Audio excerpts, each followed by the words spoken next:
Okay, so kicking off with this one. This is a new one on a label called Star Dub. It's their 14th release. I also see the letters JR on it, so I don't know if that's the producer. I should know this really, but is it just Star Dub? It's Star Dub 14 anyway. And as you've probably guessed, or you've probably picked up on in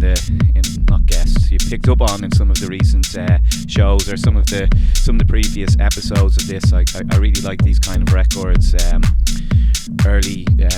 Early nice deeper techno records, and I've got so many of them sound identical, so many of them sound like old G-Man records like this one, but they're useful. It's always nice having slightly different versions of the same track. So moving on, slightly breakier and a little bit clangier in there as well.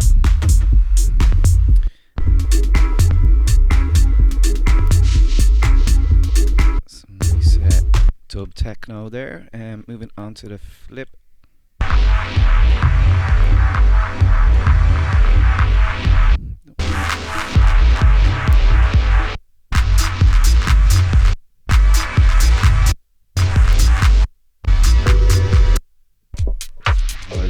There's that one. Now this one as well, a little bit swingier. So it seems like the breakier cuts are on the inside. The straight ahead ones first up.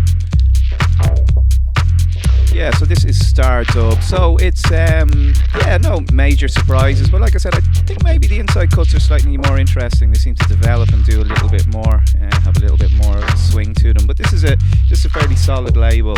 Star Dub is the name of this one.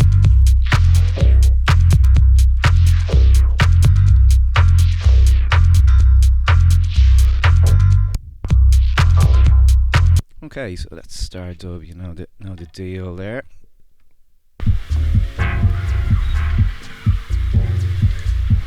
There's another record that sounds like that one. Again, deeper business. This one is by STL. I'm not sure if this is on his own label, Something Records, it might be. Fairly minimal, kind of hissing top layer there.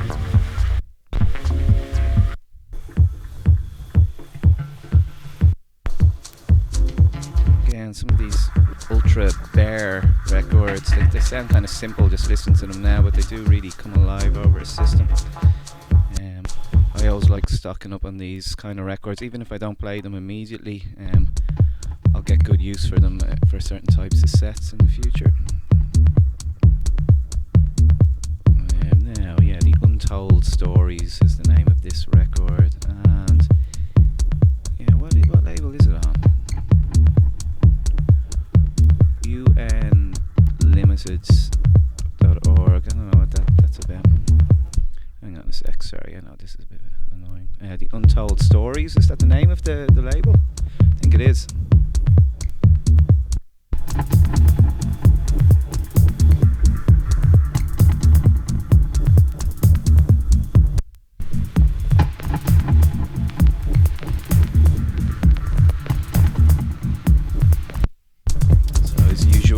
Textured sound.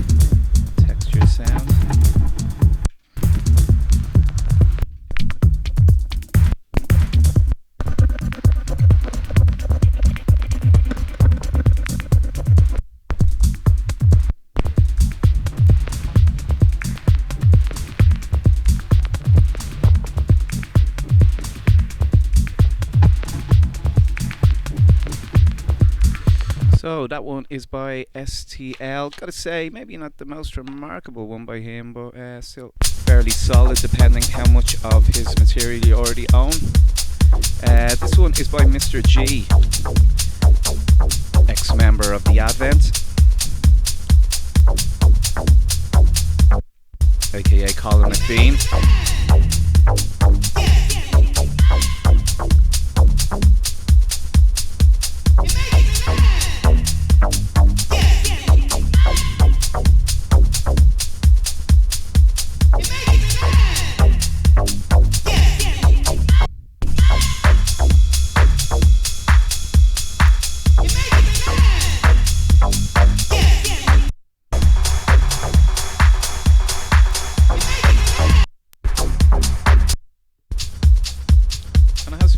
since he started doing the Mr. G stuff. He really came into his own, and obviously with the advent, it was sometimes I used to feel that it was a little bit more Cisco Ferreira influenced or powers, but certainly when they both went their own separate ways, you really started to see what Colin McBean was about.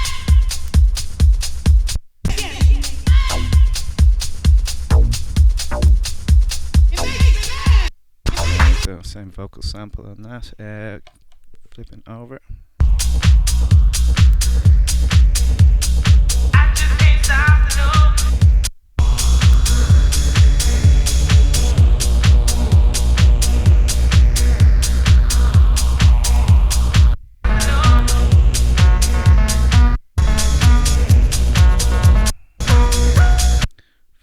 Chunky house stuff, or is it tech house? I don't know. Tech house seems to have certain seems to be defined as various different things nowadays, but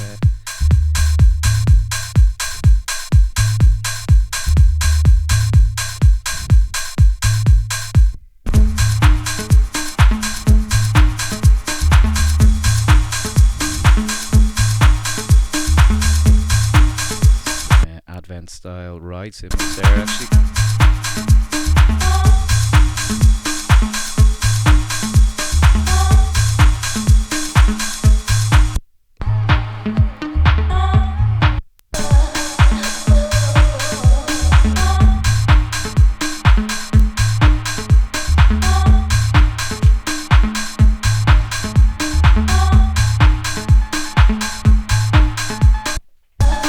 Yeah, nothing overly complicated here, but everything doing its job perfectly. Some really nice, unique vocal samples as well, actually. This one is, and that one was on, let's see, what label was that on? That was on Backfoot Music, I think. It wasn't on Phoenix G anyway. Work it out anyway.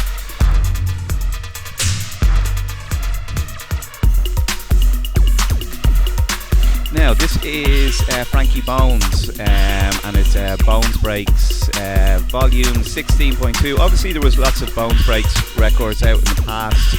Now the weird thing about this is it's called Funky Acid Makosa, and this isn't actually that tune. That was an entirely different tune as far as I remember. This is like a Jesus Loves the Acids mashup. So yeah.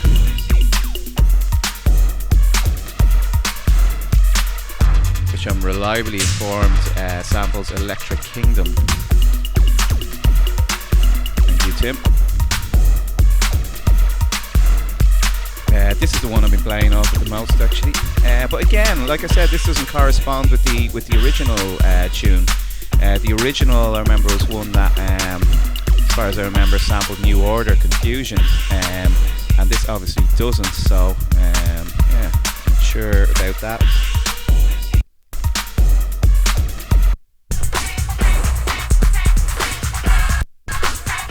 And I'm glad Frankie Bones' name is coming back more in recent times, as it should be. One of the New York pioneers.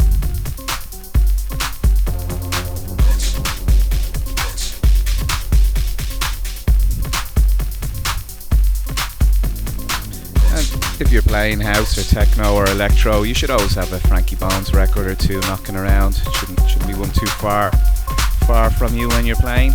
Always been very useful for me over the years.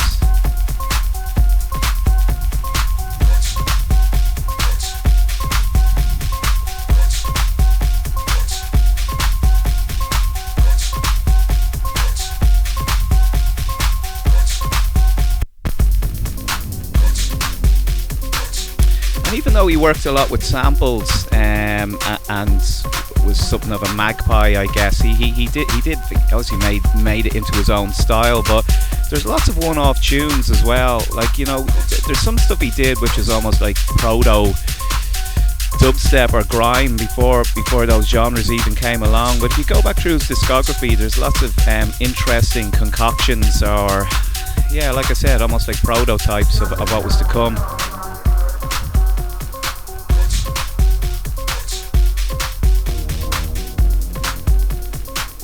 I'm only really referring to a couple of tunes there when I say dubstep and grime. There's a few from the kind of late 90s, 2000s kind of era, where he certainly gave that style a good stab before others were doing it, I believe.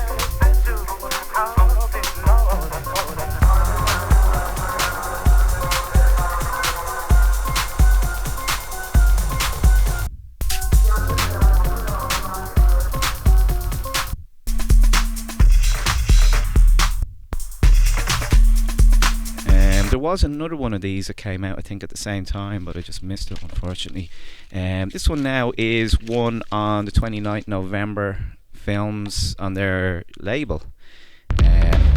Anybody who knows their videos, they've been a great servant to the techno scene and to techno labels over the last nearly 10 years now. Is it 10 years? Didn't they have their anniversary thing there a while ago? Yeah, best part of 10 years anyway. But now they've set up a label. This came out near the end of last year, I think. I'm not sure if it's got a full release yet. I think there was a limited amount of these pressed up. Now this is more like a test pressing or promo copy, but there's presumably the finished copies come with with full artwork and stuff. This one's by Headless Horseman.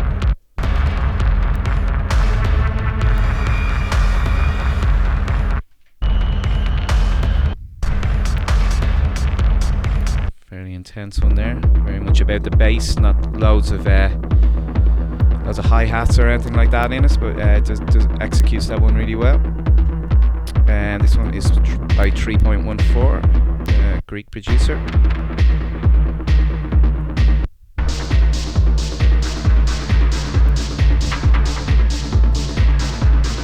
Sequence reminded me slightly of the Blauen, where they hide their bodies actually there for a second. Good one by him. To young people, to people under the age of 25, and certainly not yet people of men.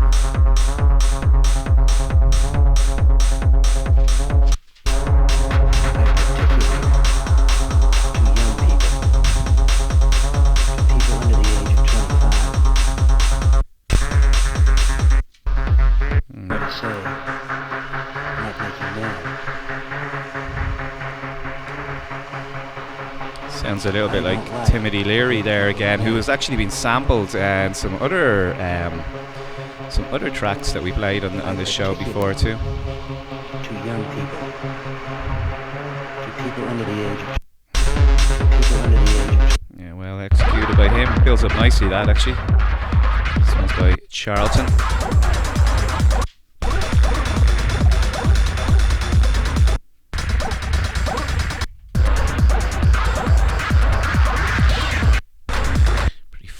Aggressive there from Charlton, good one from him. Now moving on, we've got one from Ontal.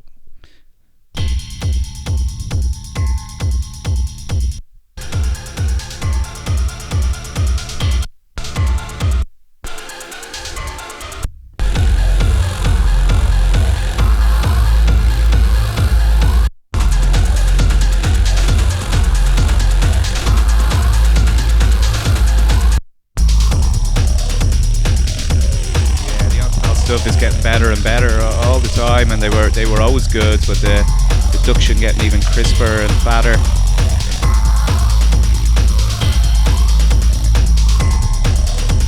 Rave tinged one by them. This one's by IY.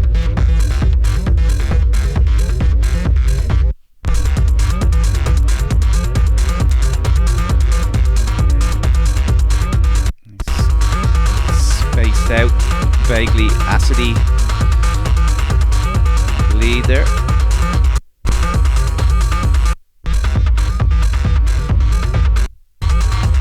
Good one from them. Yeah, all the tracks have been good on this.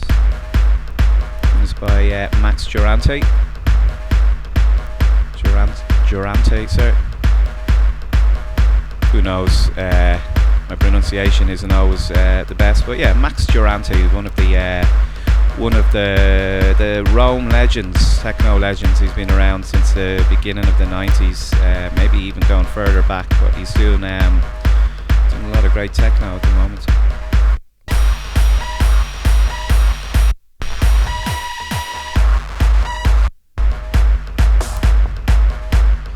Actually reminds me of something that might have come out on a label like ACV or on an old Italian techno label back in the day. Actually slightly Robert Armani-esque.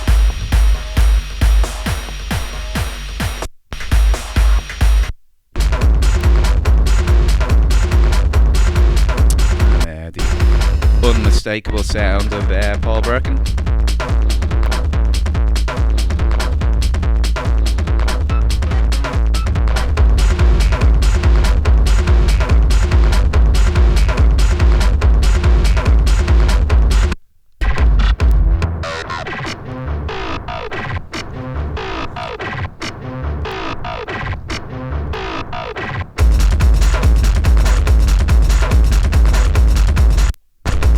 Paul's tracks are there's just so much attitude and rhythm and full bodiness to everything he does. He's really, and it can't be underestimated how many producers have been influenced by him, especially in the current spell of hard techno, let's say dating back 5 or 6 years. Paul's sound has definitely rubbed off on so many producers. Close out that 29th November compilation. This one is by, I think this is the Al Ferox remix of Thomas Heckman.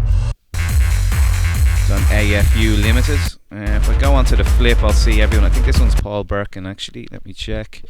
Yeah, Paul Birken, and then the Horrorist is also on this side. So.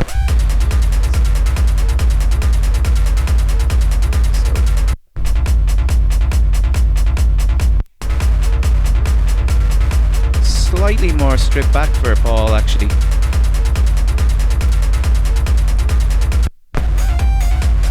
And going on to the last tune, the Horrorist.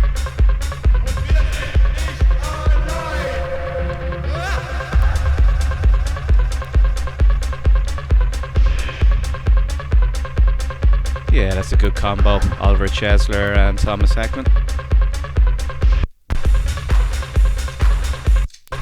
It's good to see the Horror's done a bit of a comeback again recently. All these guys seem to be getting their rightful attention that they deserve. Again, this one is by a person called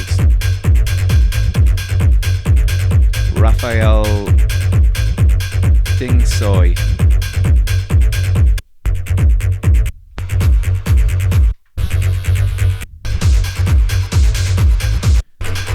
There's another person called Simon on the same side.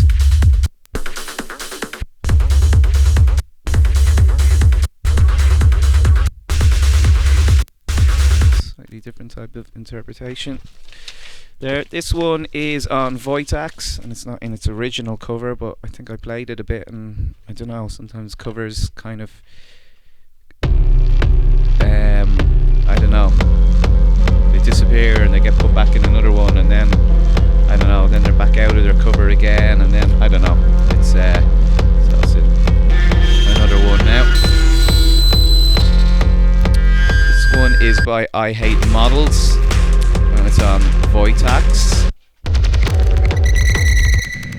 He's a serious enough producer, a guy who's definitely on his way through, breaking through at the moment. It doesn't have his name on the records. None of the Voitax releases seem to have the artist name on it, but they do have the name of the record. But everybody always knows who the producer is. This one is I Hate Models. That tune is decent. It's the first one though I've been playing.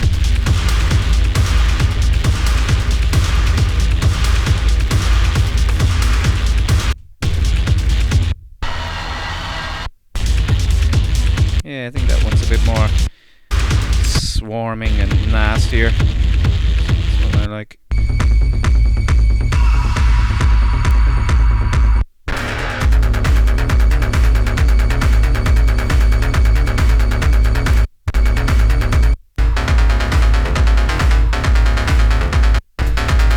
So I guess kind of EBM influenced, seems to be a lot of that around at the moment.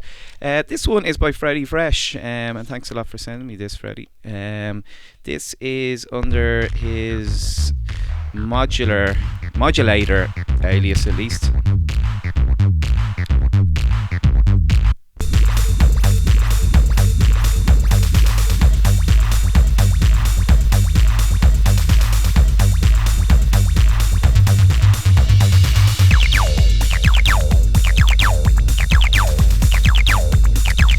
Freddie is an absolute acid hero and master. Go onto his Discogs, Freddie Fresh. He has quite a few different aliases, but he's somebody that in some ways hasn't got the full respect or acknowledgement that he deserves, in my opinion. And I'd nearly go out on a limb by saying that he's my favourite all-time producer, actually, probably my favourite all-time techno producer. A lot of his techno material stopped in the late 90s or in and around 2000s, that kind of time. But he's back doing a bit now, which is great. He's actually got a lot of stuff coming up, which is really good to see. And this one is on, is it on Howlin' Records or is it on... Analogue was always the parent label of other things he was doing. This one's on Electric Music Foundation, which was another one of his labels, which did a lot of good electro stuff as well. I think it's on Electric Music Foundation, yeah. This one's called Acid Bangin'. Oh no, Analogue 43 it says here. Okay, so it's on Analogue.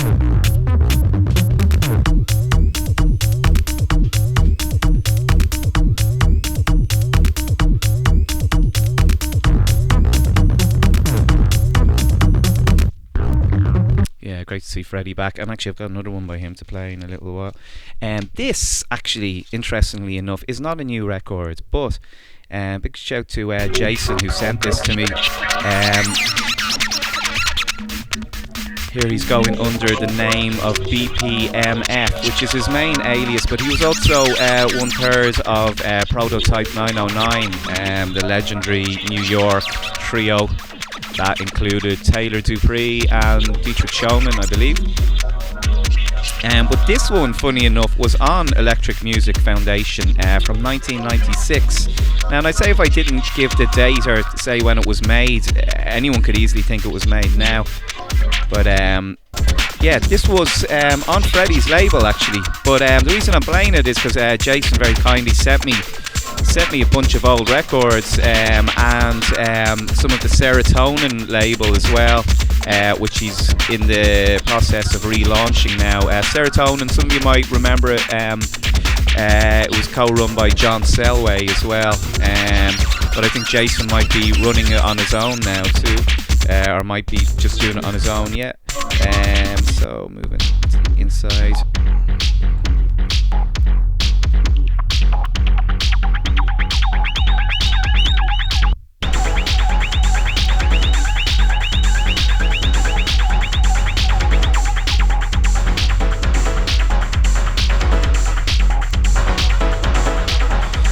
So that's Electric Music Foundation 15. It's on pretty nice kind of marbled vinyl there. I'm sure it's gettable on Discogs. I wouldn't imagine you can still get new copies of it, but this one's in fairly pristine condition.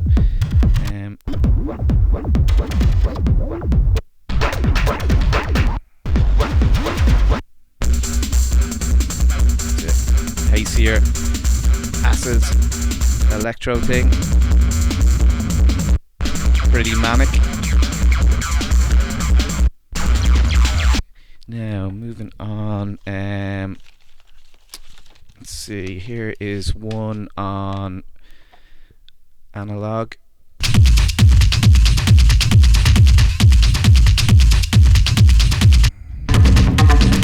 This one is by Endlec.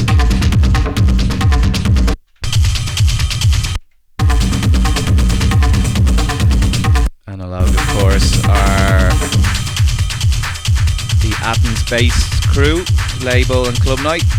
Really nice guys.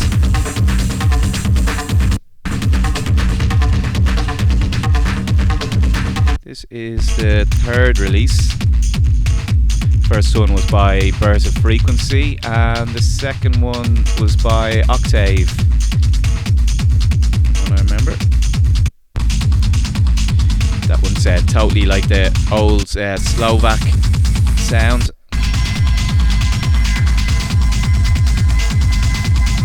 She sounds a little bit like old Adam Baer, actually.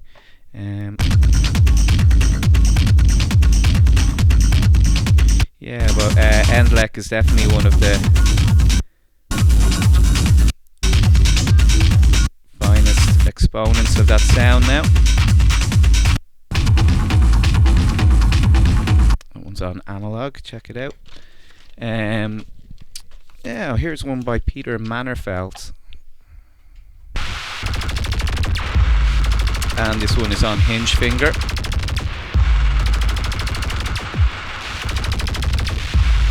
Which is Joy-O and Will Bankhead's label, I believe. That one's a little bit noisier there. Stuttered sequences.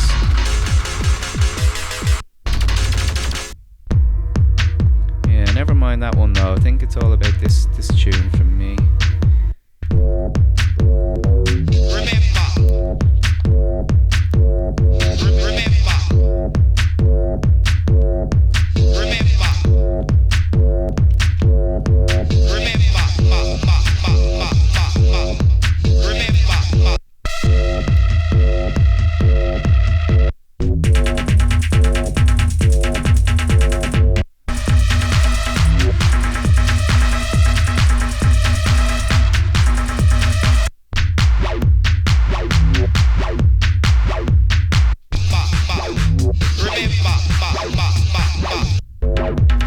I said on the last episode of this, some of the stuff reminds me a little bit of old Tube Jerk. Certainly quite Brighton influenced, I think. And then on the flip, these ones, which are fine, but oh, that's nice.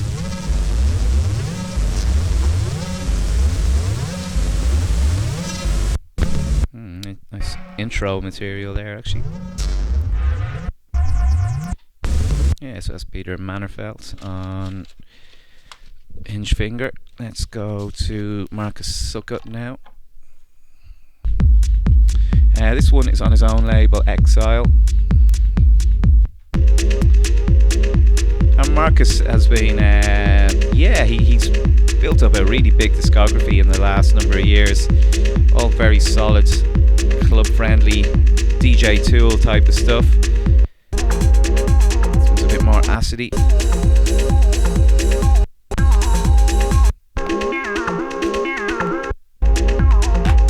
Yeah, I've been getting good use out of that tune actually over the last couple of months.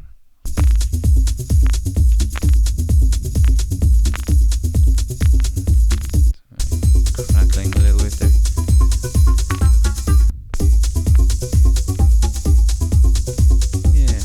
Bass and those kind of nice atmosphere in his tunes.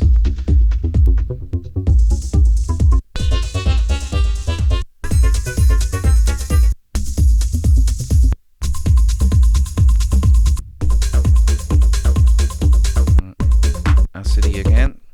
Okay, so that's Markus Suckut. Moving on now to another German producer. This time Henning Baer. And this is on his label Manhigh. Slightly darker fare.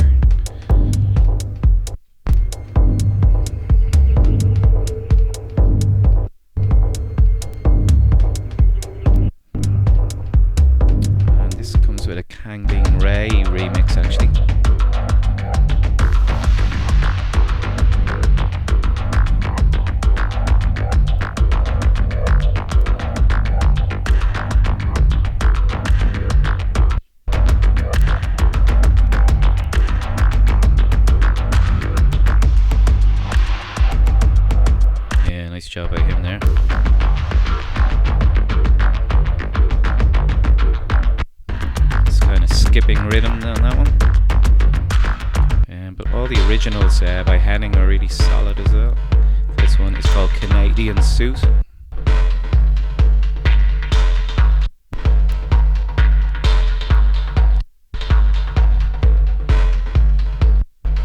Now going on to the flip, Operator is the name of this one.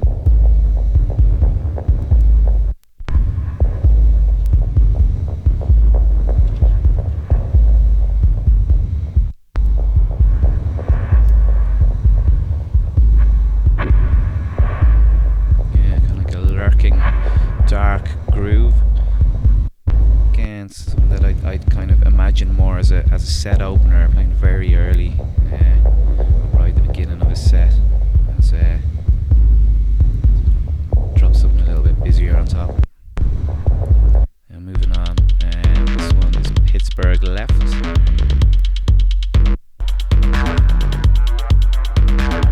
Yeah, the thing I like about Henning stuff as well, they very much sound like machine jams, but the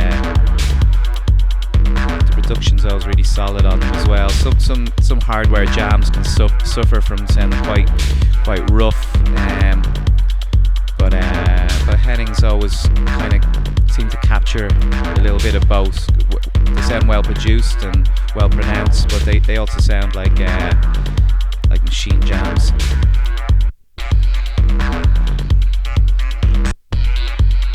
Certainly his recent releases anyway.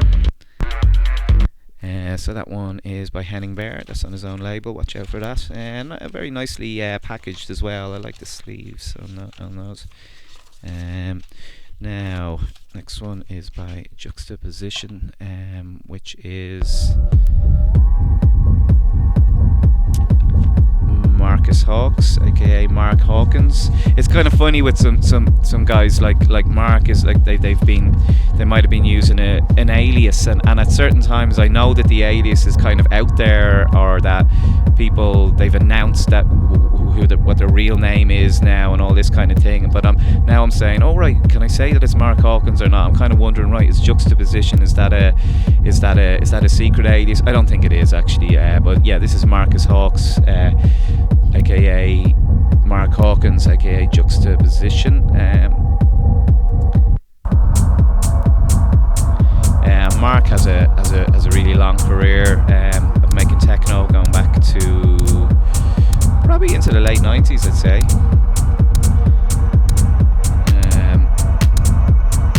It's kind of funny when you see some of the newer house stuff he's doing, and then to imagine that out once upon a time he was doing records with Michael Forshaw, but it does emphasise the range of stuff he's made over the years. And with this particular alias, and he's done stuff on, did he do stuff on Mistress Recordings, or he did stuff on one of Devious One's labels before, I think, under this name.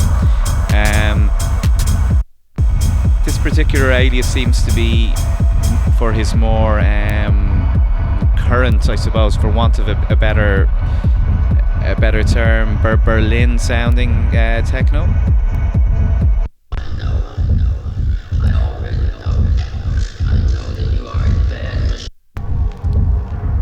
Quirky, weird, at least, kind of vocal sample in there.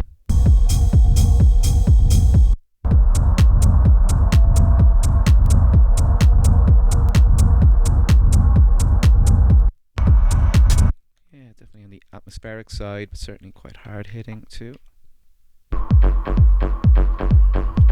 And this is on a new label of his, FAS. Failsafe is the name of the label.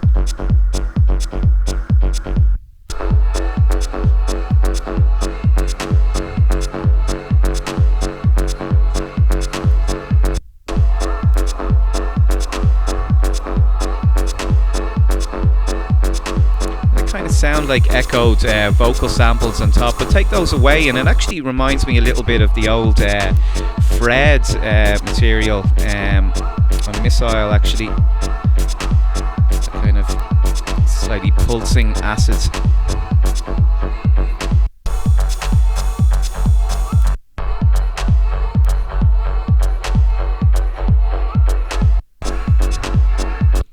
by him, and that's it's a 2-tracker as well. I like that. It's got each track has a side all of its own. This one is by Objekt. This is Objekt 4.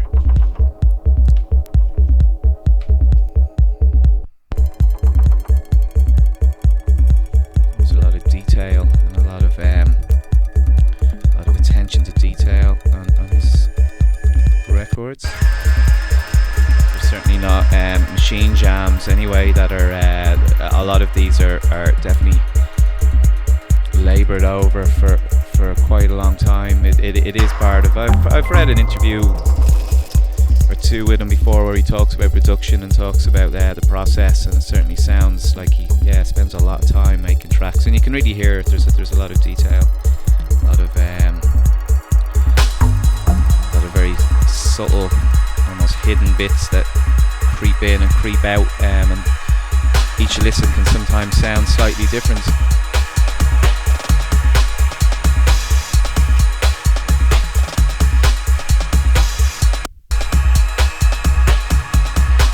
Yeah, nice break there.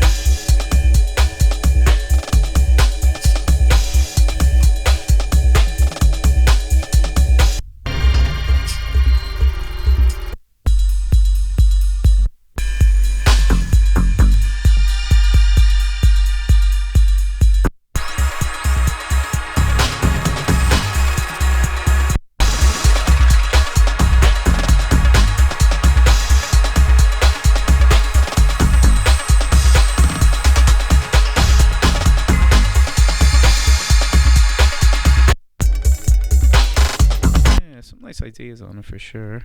Going on to the next.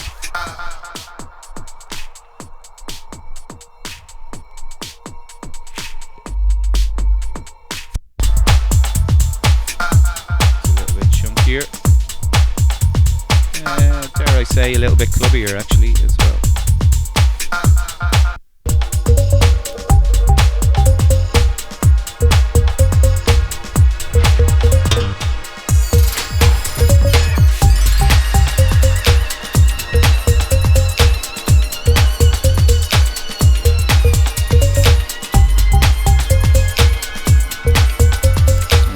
Going on there, it's almost like classic Carl Craig popping in for a second, and all sorts of influences there really.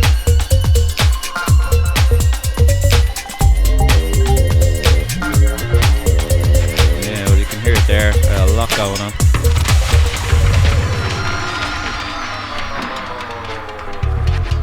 Yeah, real mishmash. Interesting tune.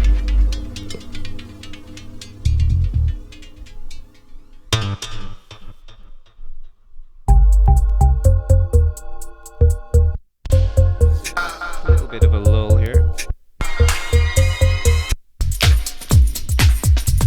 Nice one for the early hours, as they say.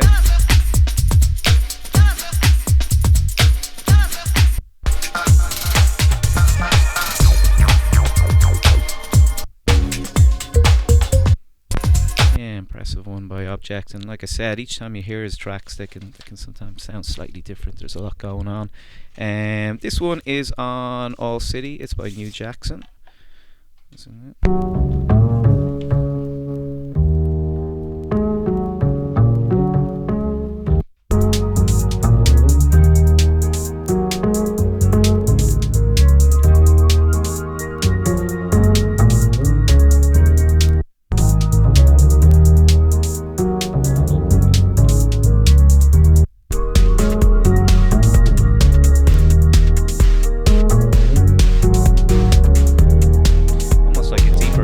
Thing at the beginning, but then with a little bit more of a 4/4.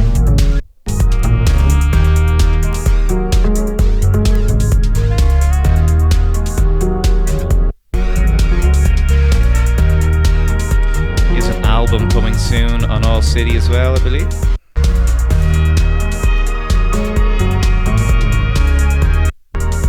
Fairly uplifting stuff from him. Onto the B-side. And if you're not already aware, New Jackson is David Kidd. I'm using this alias for a number of years now.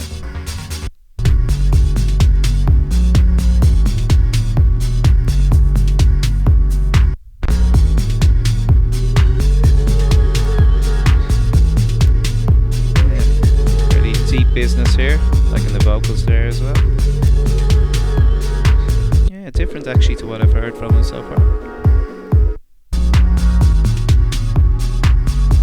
Some rhythms in this.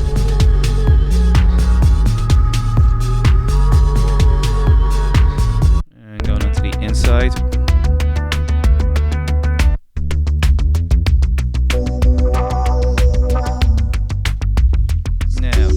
This kind of vocoder stuff reminds me more of his older material, actually.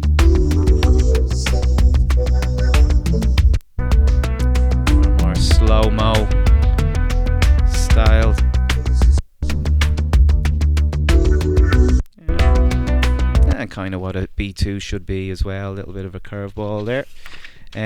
Now, moving on, we've got this one, which is quite different to what we just heard. It's by a guy called Vlaysin.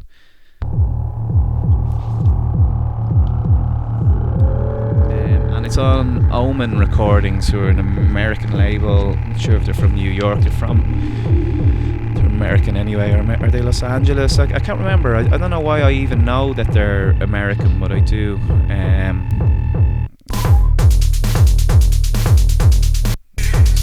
Heavy broken techno there. This is one of the originals.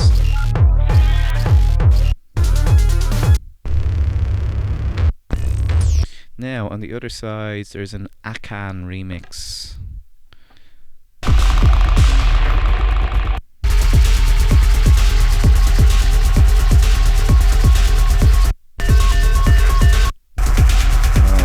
Fairly dark tinged.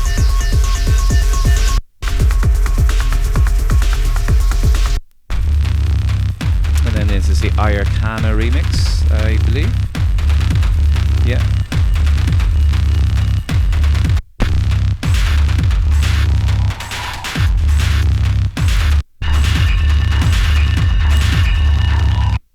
So it's a bit more chaotic there at the end. So yeah, watch out for that one. That's Vlaysin. Now moving on, what have we got here? This one is by Manhigh, and it's on Perk Tracks, and I'm just wondering, I don't think I played it on the last one. I don't think I did. But somehow, I think it's maybe because I knew it was coming for a little while. I'm kind of wondering, shit, did I play it on the last episode? I don't think I did.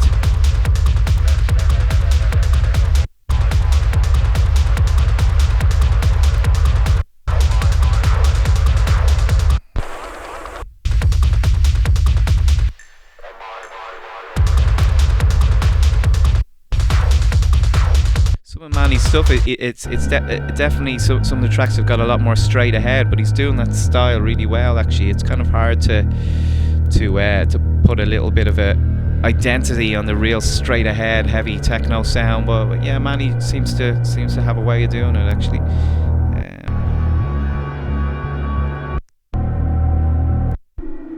Beatles tune, nice one there. And then London is in England, which is the long side.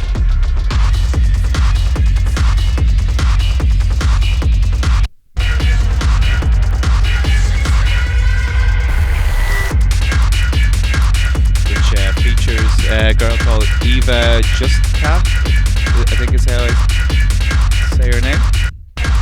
There's some vocals on this.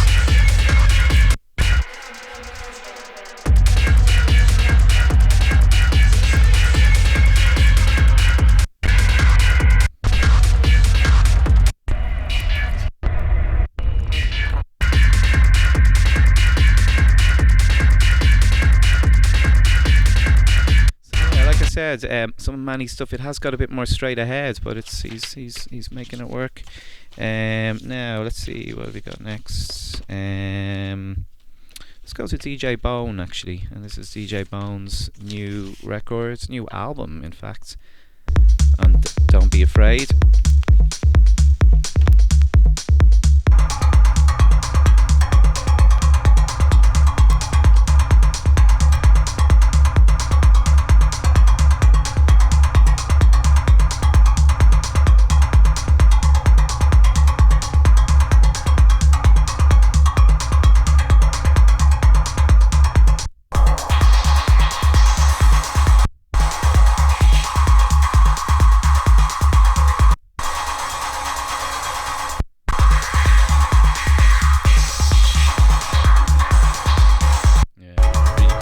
drive over sound system, that one. I've been playing this tune a good bit actually.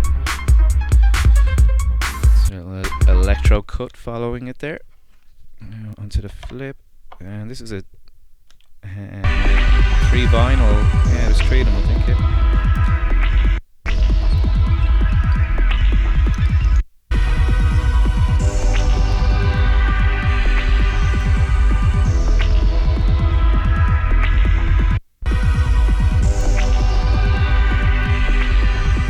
Busy beats, but slightly more chilled tones.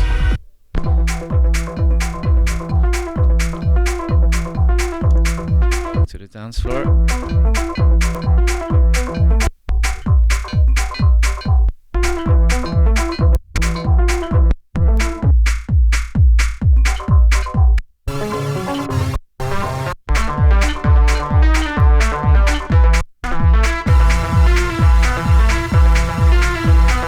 So we've got four completely different types of tunes really so far, which is good. Now we're going on to the next.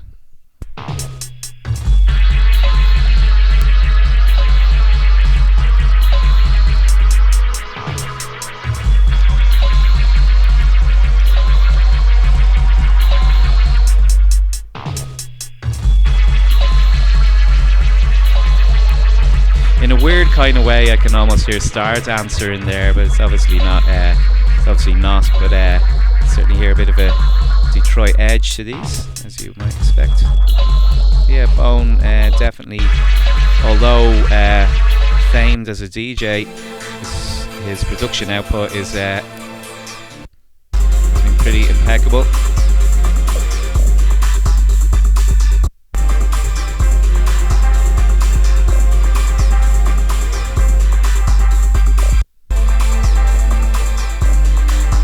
Like I said, a real range of stuff on this.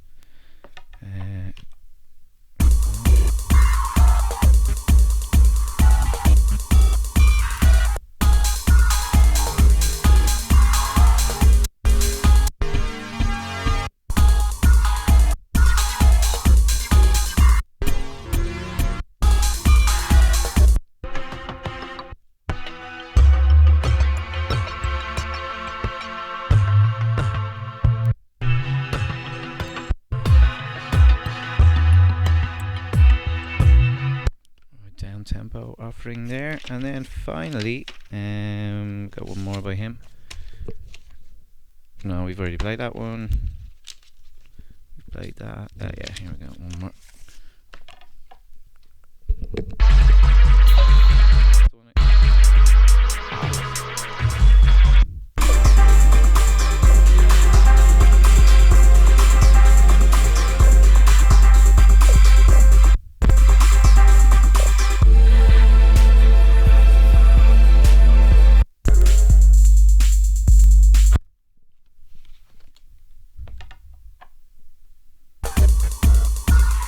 Played that one, sorry. It's because they all of the records look similar.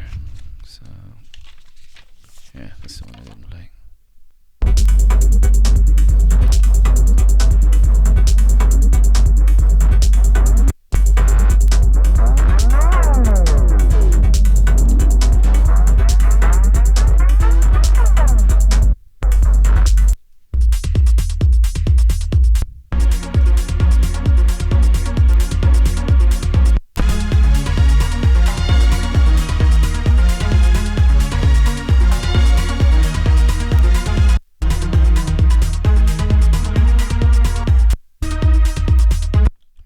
Every tune has been different to the next. And there's often talk about techno LPs being just like 8 straightforward bangers, which is often what a techno album kind of constitutes, but it's far from that with DJ Bone's new one here. And Don't Be Afraid.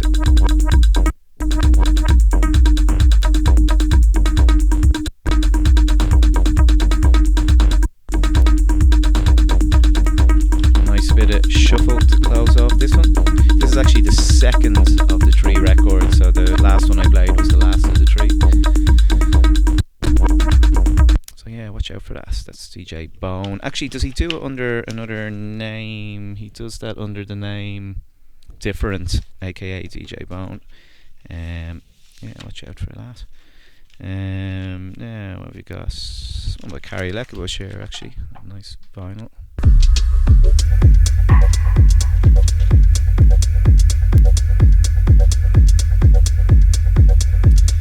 There's a series of these, actually.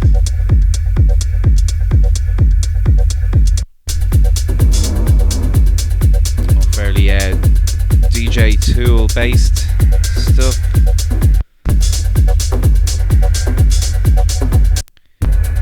You know, they're not the kind of tracks you're gonna have somebody rushing up to ask you what it is, but they're gonna be. I always find ones like this useful.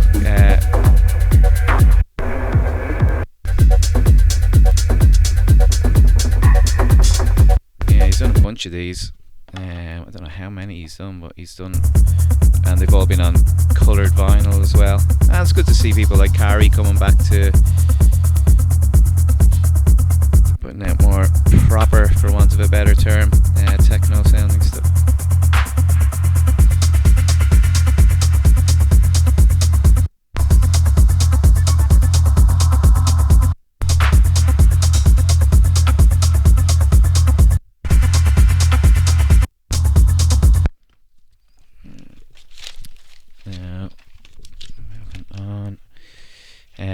Yeah, we got this one on Mosaic.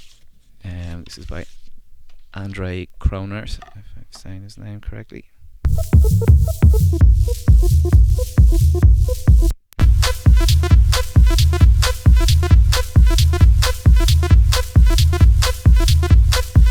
Little stinging lead sound there, I really like that.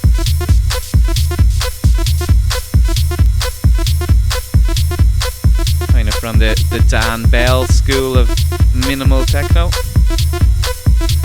ish. Mosaic, of course, Steve O'Sullivan's label. Been on a bit of a tear in the last couple of years, putting out some really good stuff again. And it's really awesome that even just the last few producers who have played there, Carrie Leckerbush, who actually remixed Steve O'Sullivan back in the day, if I remember, maybe as Blue Train, was it? And that could have been on Mosaic too. And before that, DJ Bone as well. It just seems like so many of the good guys are coming back. Bone never went anywhere. But it's just good to see either producers returning or producers continuing on their legacies. Good time for techno.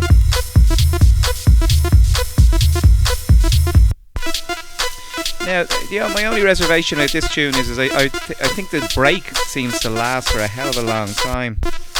I remember playing this one time and going, shit, is it going to kick back? And I actually had to look again to see if the needle had maybe got stuck, or if it was looping on itself. But I guess in certain situations that kind of prolonged break definitely works. But me being a little bit impatient sometimes, I was like, oh, come on. But yeah, either way, there's some good uses for that tune. Nice one by him.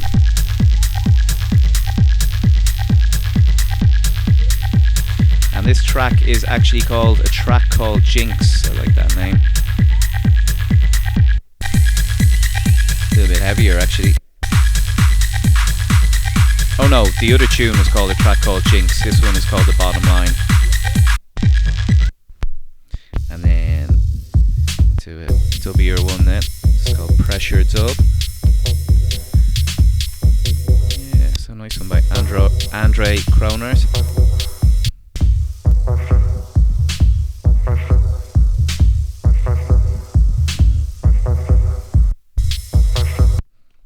One's on Mosaic and very nice yellow vinyl. So moving on now, we got one from Soft on, is it on Vanilla Records? No, it's on Kafta. Soft, who's done some good stuff recently on Vanilla and also obviously on Perk Tracks as well.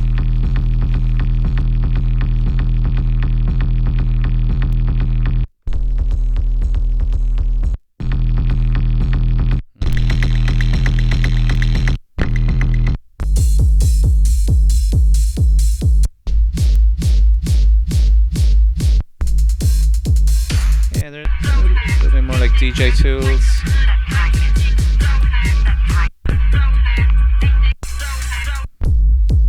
Oh, sounds like an old Subhead tune there, actually.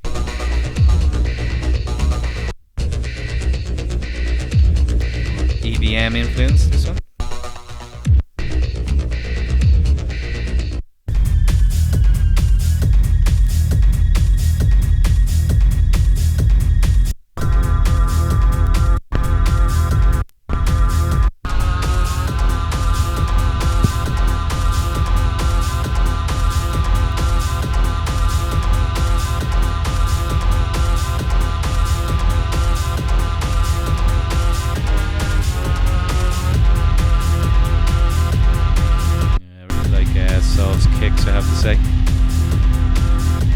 Some blends of stuff on that.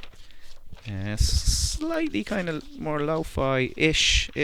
I know some of his tunes can be a little sharper sounding than those anyway. Now here's a few records on Wackler. I've actually got 3 of them here. I played a gig with the Cannibal Cooking Club there in May, and one of the guys kindly gave me these. Burke Offset, actually. And I didn't know that he was one of the Burke Offset was actually one half of Cannibal Cooking Club. But yeah, it's a range. I'll just go through these quickly. All kind of wobbly, wonky flavours. This one is Dapake Solo, followed by Meta Bowman and Large M. And then Yee-King is here as well. And then on the other side, before that, oh shit. Oh, I don't know. Well, anyway, also on this is Burke Offset, Kamikaze Space Program, and Dammern. So there's a good few on that. So yeah, so it's like, what tune have I missed out on there? Because it said there was 2, 3 per side. Is one a loop? Oh yeah, there's a lock groove on one of those sides as well. Moving to Wackler 5, and they all have kind of A4 inserts as well. Now, which one is the A side? Yes. No, there's no yes. I don't know actually. Oh, this is this is the B side. So this is Burke Offset.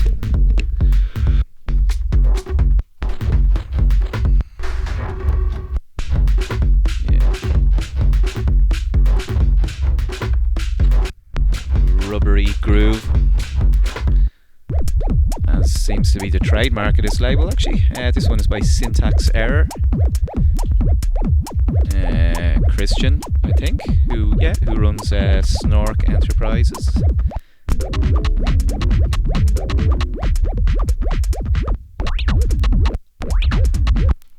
And then on the flip you got Tanaka Hideyukai.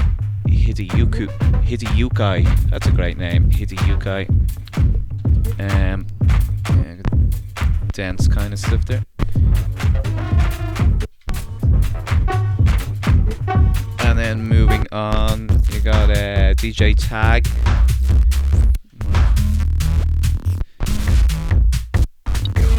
Pace here. Oh, what do we have here? We had a bit of a vocal sample there.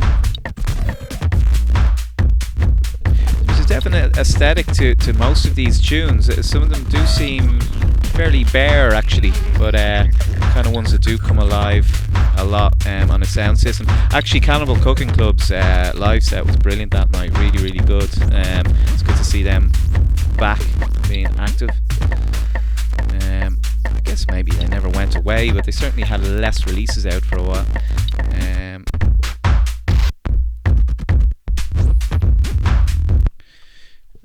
Okay, so that's Wackler 5, and then on to number 6.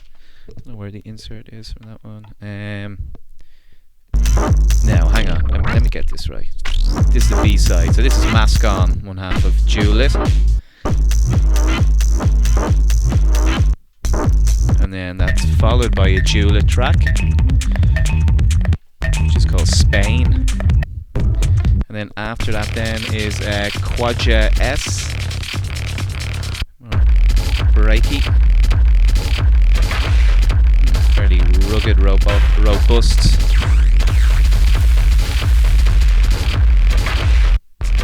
That one definitely means business. And then on the flip, got the man David Tarita.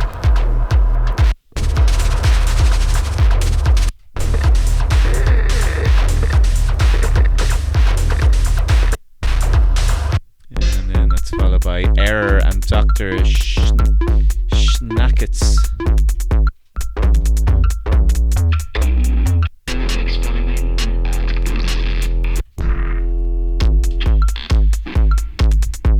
Yeah, definitely reminds me a bit of old Subhead or something like that. Now, who do we have? Who do we go for next? Yeah, Paris Mitchell. Something very odd about this. There's a Len Faki edit on it, and it's on Dance Mania. Just something doesn't quite gel there about that idea. I don't know why. But let's see what the tune's like.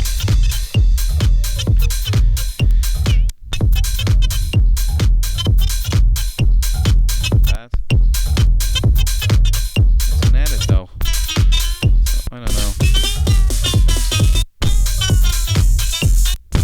Yeah, it does the job. And then Computer by Paris Mitchell.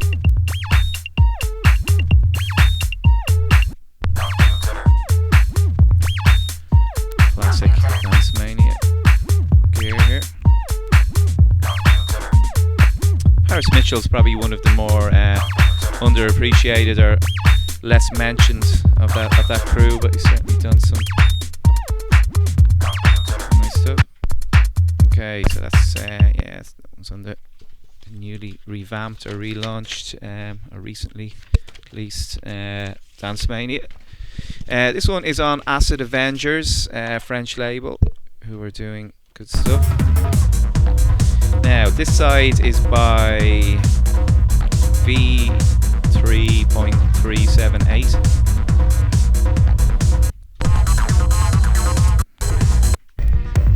Acid Business. That's the title of the label Acid Avengers would suggest.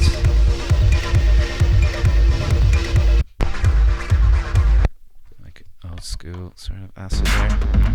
Then we've got Untold here.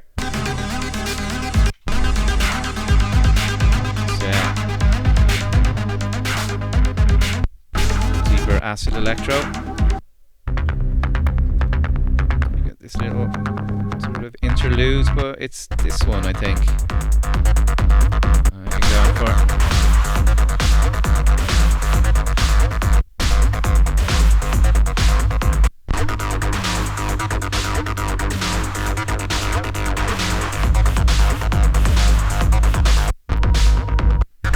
Yeah, so Acid Avengers, they look really cool actually, those the artwork on those.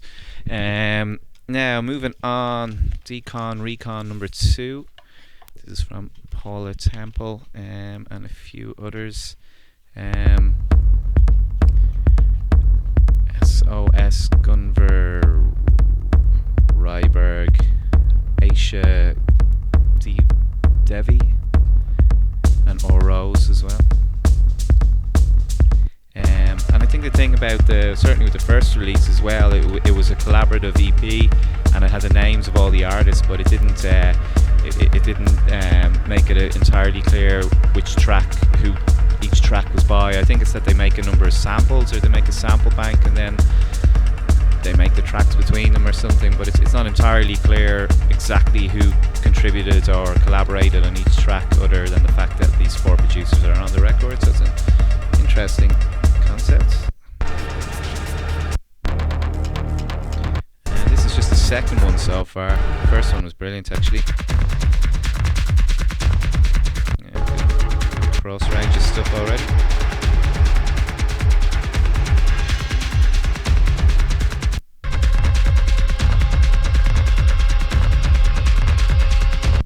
Now moving on to the flip.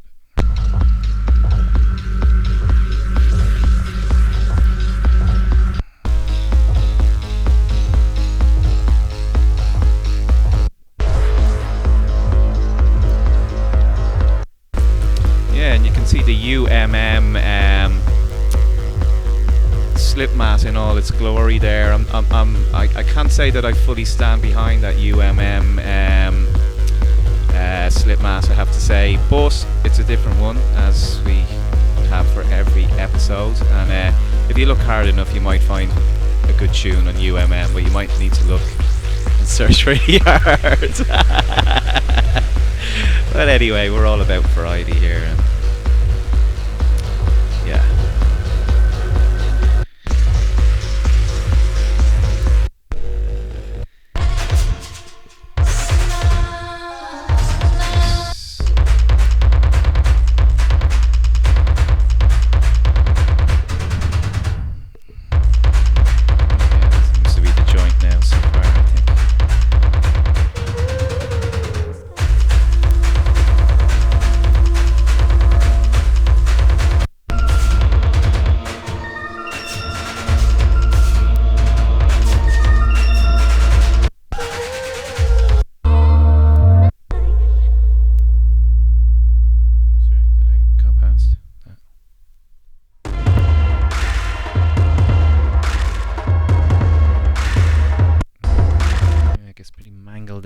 Again, good stuff on that. Now let's see, Ski Mask on Ilian tape, and this is the Ilian Ski series. So looks like Juxta has a series all of their own, sub-label, or is it just purely on Ilian tape?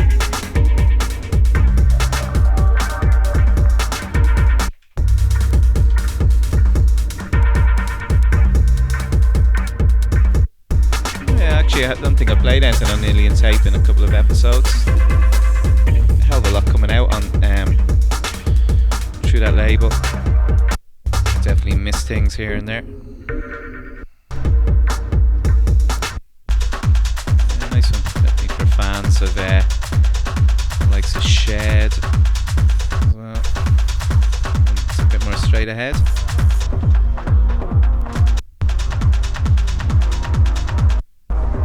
Nice building atmosphere there.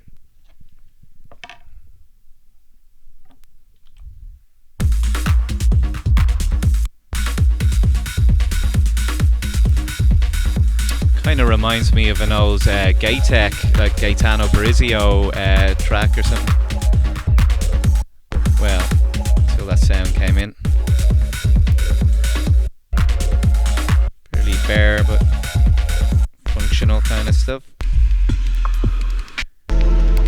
So that's my Ski Mask. This is the Glass Museum. Okay. Pretty nicely produced, that one. Now, moving on. Planetary Assault Systems. Another triple vinyl. God, who would have thought it? I remember, like, these were double and triple packs were almost like a thing of the past at one point in techno, but now they're regularly coming out each week. Yeah, this one is okay. You can hear the difference there a little bit. There's a bit of an added atmosphere getting layered over the top, which is kind of gone now.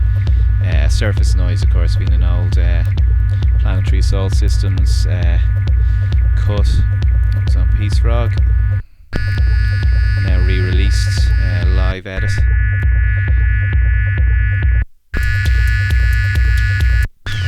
Yeah, not bad actually.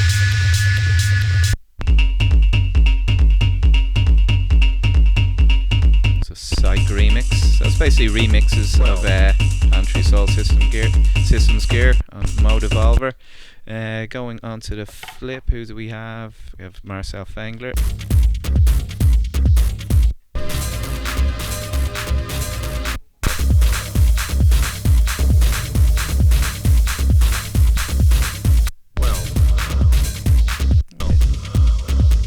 Very functional, but does the job. This one's a kind of denser, sub-heavy.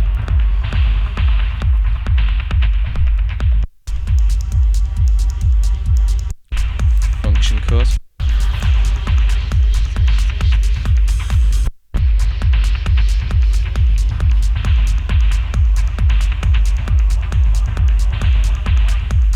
Yeah, nice job with the vocals there.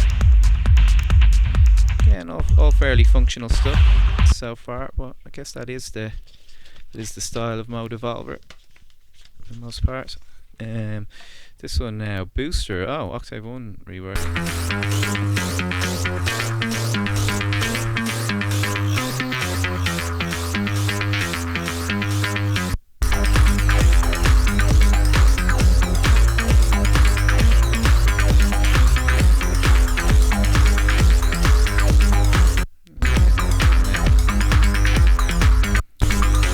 Flanged hats in there. Detroity. Okay, now what's this?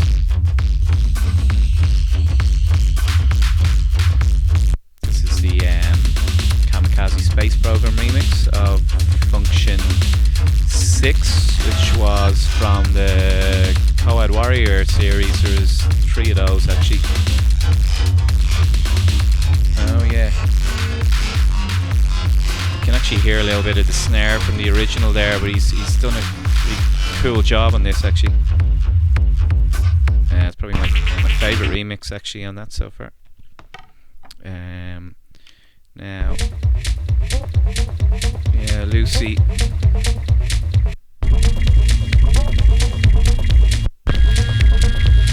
Oh right, so there's another surface noise version here.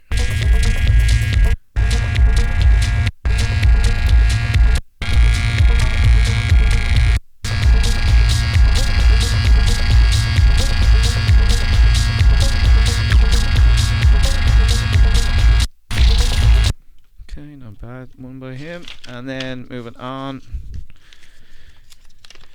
who we got here? Steve Bicknell. Fairly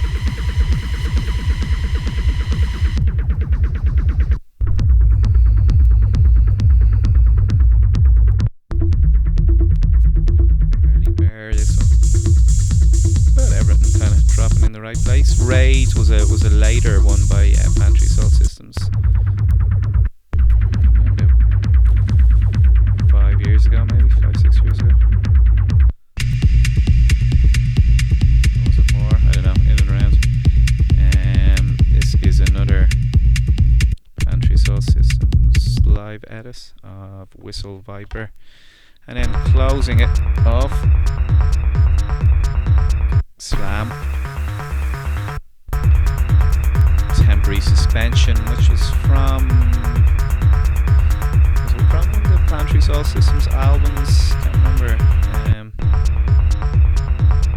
Yes, so we're doing this kind of sound at the moment.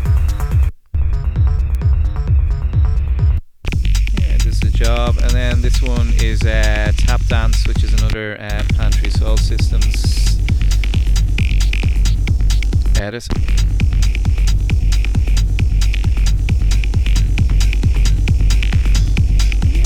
It's not bad. It's not bad. Not a bad release. Not a great release though either. Let's call a spade. But there's certainly a few playable ones here. Well, in fact, they're all playable, but depends what exactly you're after.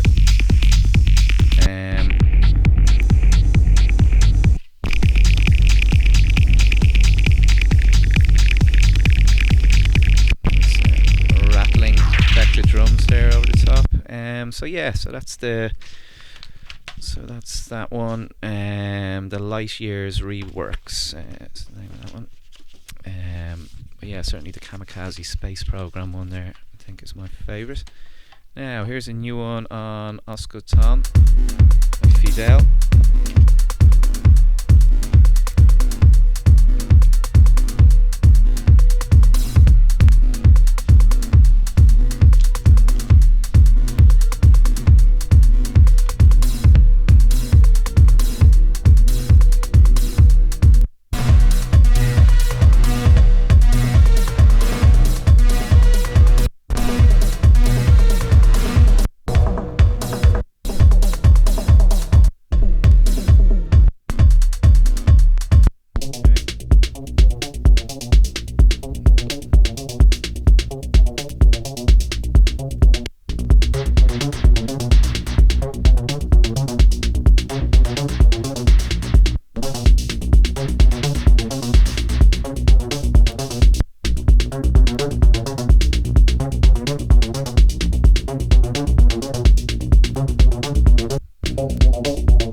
moving on to the main side here. This one's called Substance B even.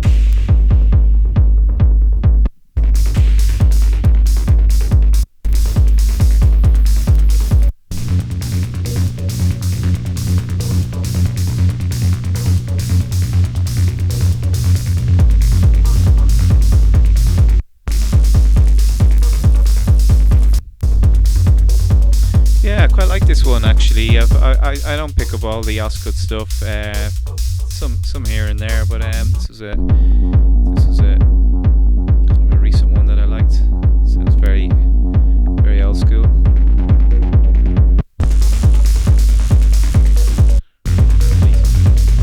'90s sounding. What does that remind me of? Shit, I'm trying to think.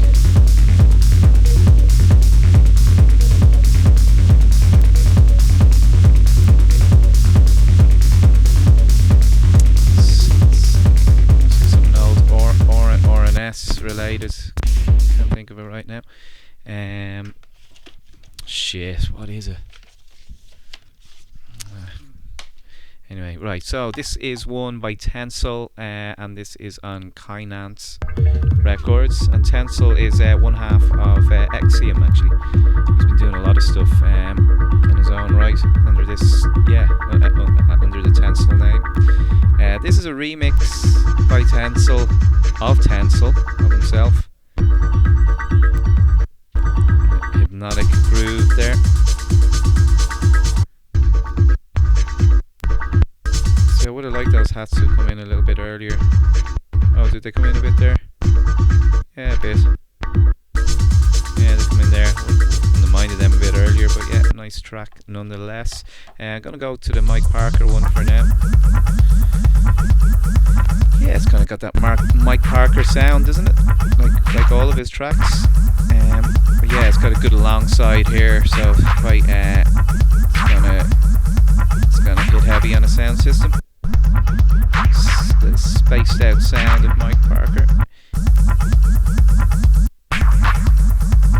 I'm not sure if I know the original, so I can't really think, oh yeah, he used that bit or he used this bit, but certainly his signature sound on that.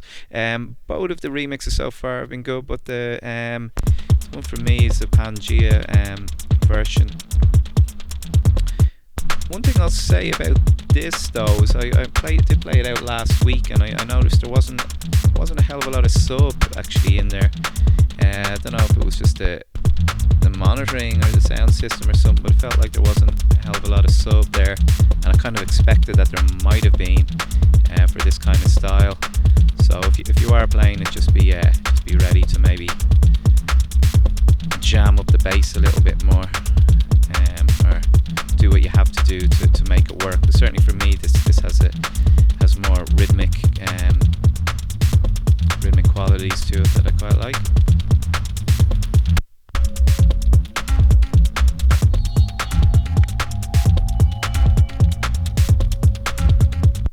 Pangea remix, and that's the Extra Inertia EP is the name of that one.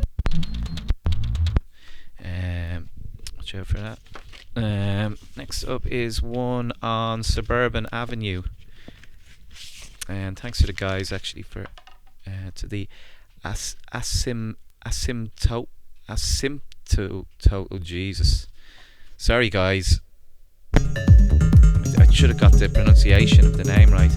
Asymptote. That's what I'm going for now. Asymptote. No, I got that wrong there. Asymptote.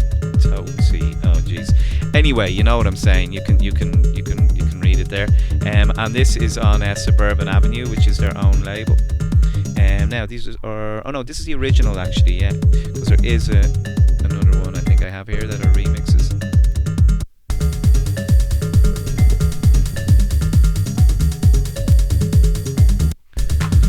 Slightly tribal sounding, almost.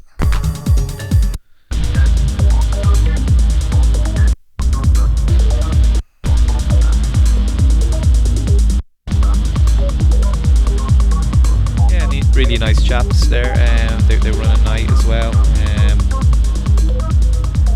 Resistance, is it Resistance in Techno or Resistance is Techno? But yeah, doing great stuff in Rome, the Roman techno scene. But yeah, they're also putting out some of their own records as well. Now onto the flip.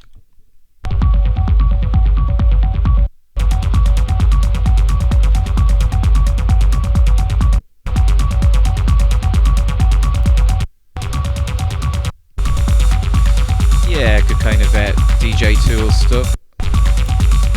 And it reminds me a little bit of the stuff Furter or something like that might do.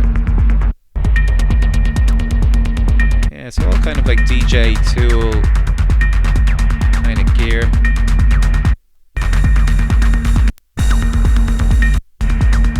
Yeah, useful DJ Tool stuff. Now moving on, we've got Alex Cortex, and there's actually got a few records by him today. And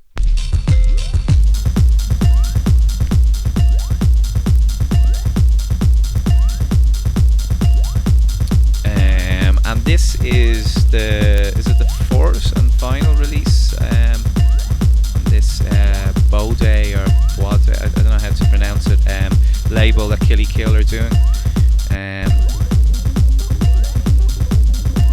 Yeah, I just love Alex Cortex and stuff. I think he's one of the best, actually, to be honest. He's not someone that comes with a lot of hype, but go back through his discography and you'll always find a slightly edgier sound.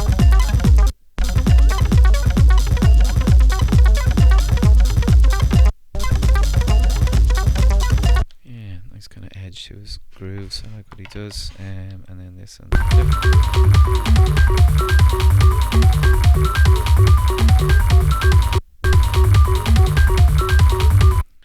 kind of sounds like something that would have come out on oh well, with the addition of that actually.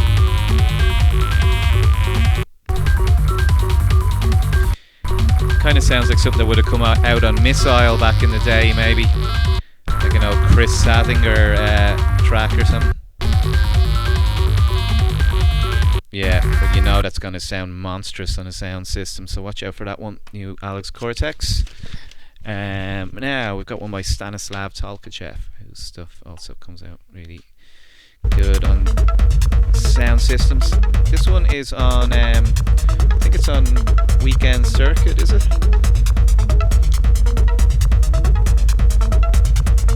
Yeah, Weekend Circuit 11. I don't really go for all of Stanislav's stuff, I gotta say. A lot of it sounds identical to the previous release.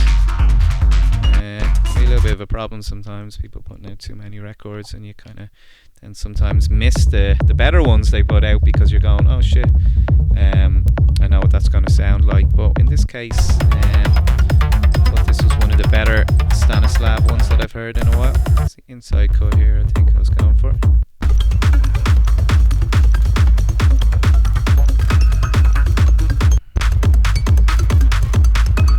Yeah, still got his sound, but it's just a different kind of purpose to it. A bit more straight ahead, actually.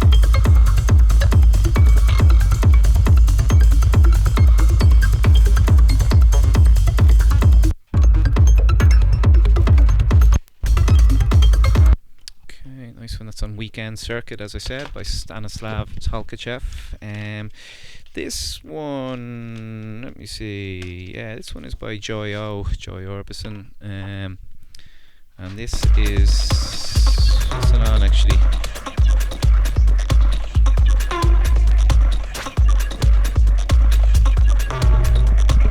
It's the Toss Portal EP. Yeah, I should know what this is on. Sorry about that. BH65.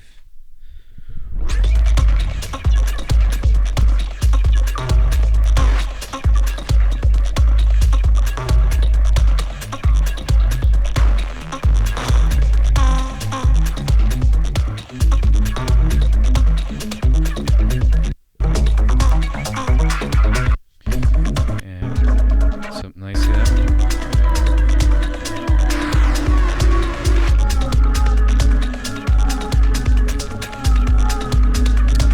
a couple of the more interesting ones we've had today really have been by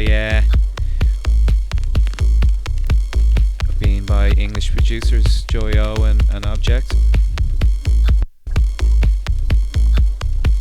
Where you hear that kind of crossover in styles, so just a nice blending or meshing of styles, which they both seem to do with ease.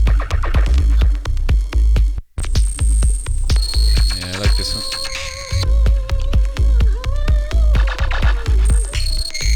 Here's what I need to know.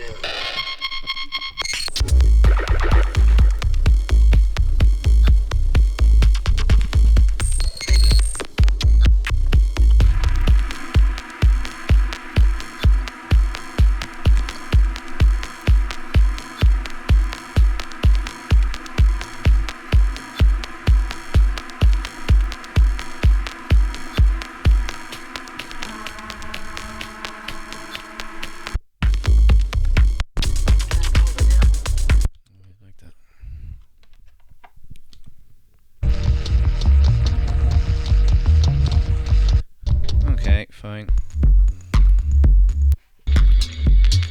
Yeah, and as is the case with a lot of records, it seems like the inside cuts seem to be the picks. Same on this one.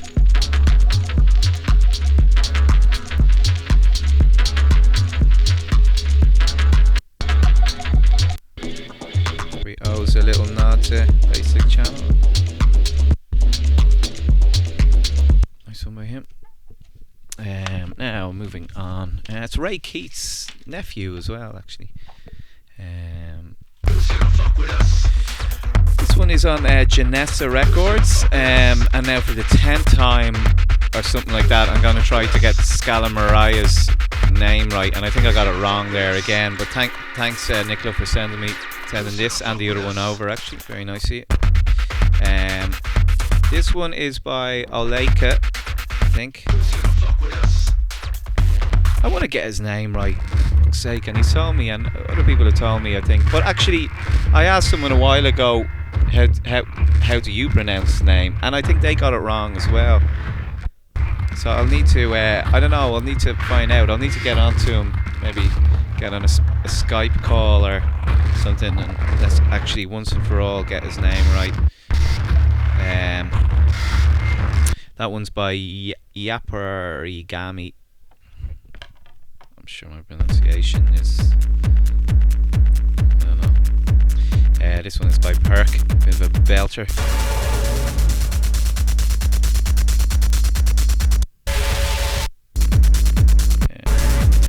And then Blush Response. Scalamaria. Does that sound better? Scalamaria? I think that could sound a little bit better. I'm not saying it's better, I mean it's a better attempt by me to get it right. Scalamaria. I'm going with that. I'm feeling a bit safer saying Scalamaria. I think that's closer to the correct pronunciation. Anyway, this is the Blush Response thing. And sorry, the reason I'm saying Scalamaria is because it's his label, just in case I didn't make that clear actually.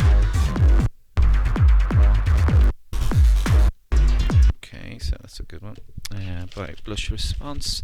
Now, Ancient Methods.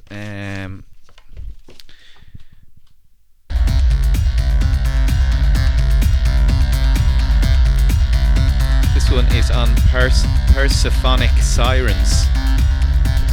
Bit of a mouthful. And this is the first siren.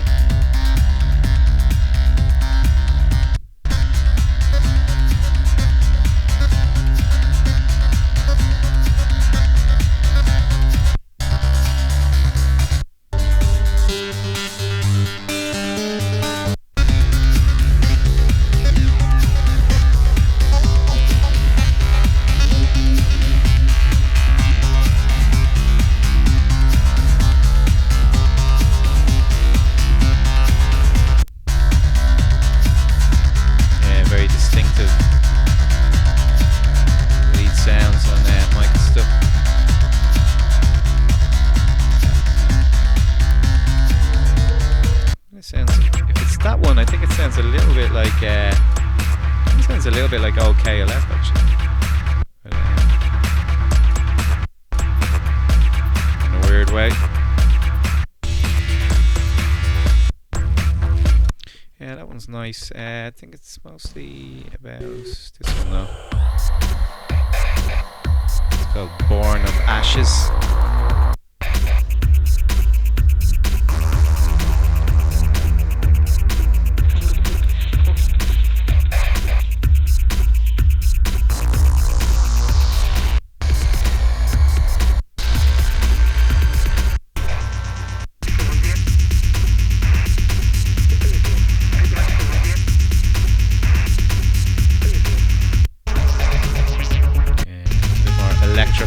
There.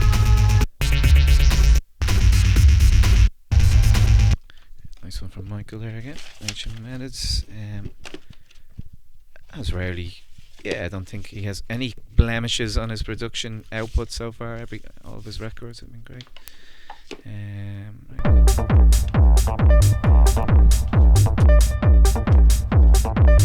Kind of banging acidic thing here from Renko Beak Wilder.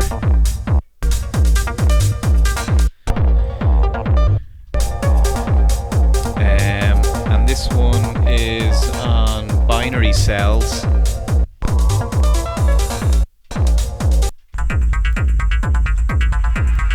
Now, is this the Arno Letexier rework? It seems to be.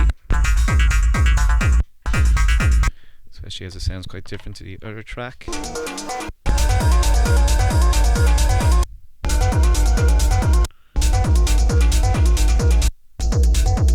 Another driving cut there. Slightly bleepier one then on the inside. So a little bit of a mixture of sounds for kind of straight ahead banging techno EP. Now, this one is by Ruma. I'm trying to work out how long I've had this one actually. It's on Wolf School Records. I don't think I played it last time. But there's a couple like this that kind of sort of I'm trying to work out when I got them.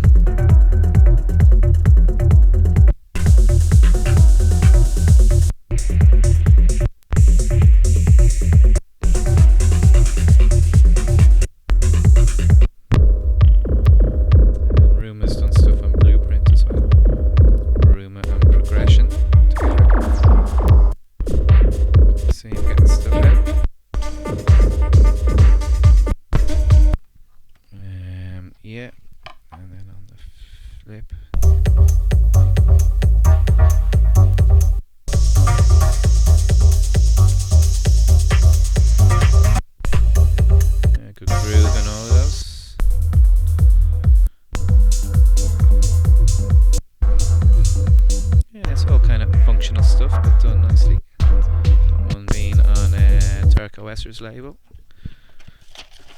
Now moving on, this one is by Don Williams, and yeah, I think this idea of these kind of sleeves, they don't seem to suit me too well because that ripped very early, unfortunately. Kind of makes it a bit awkward then to. I should just put it in another sleeve actually.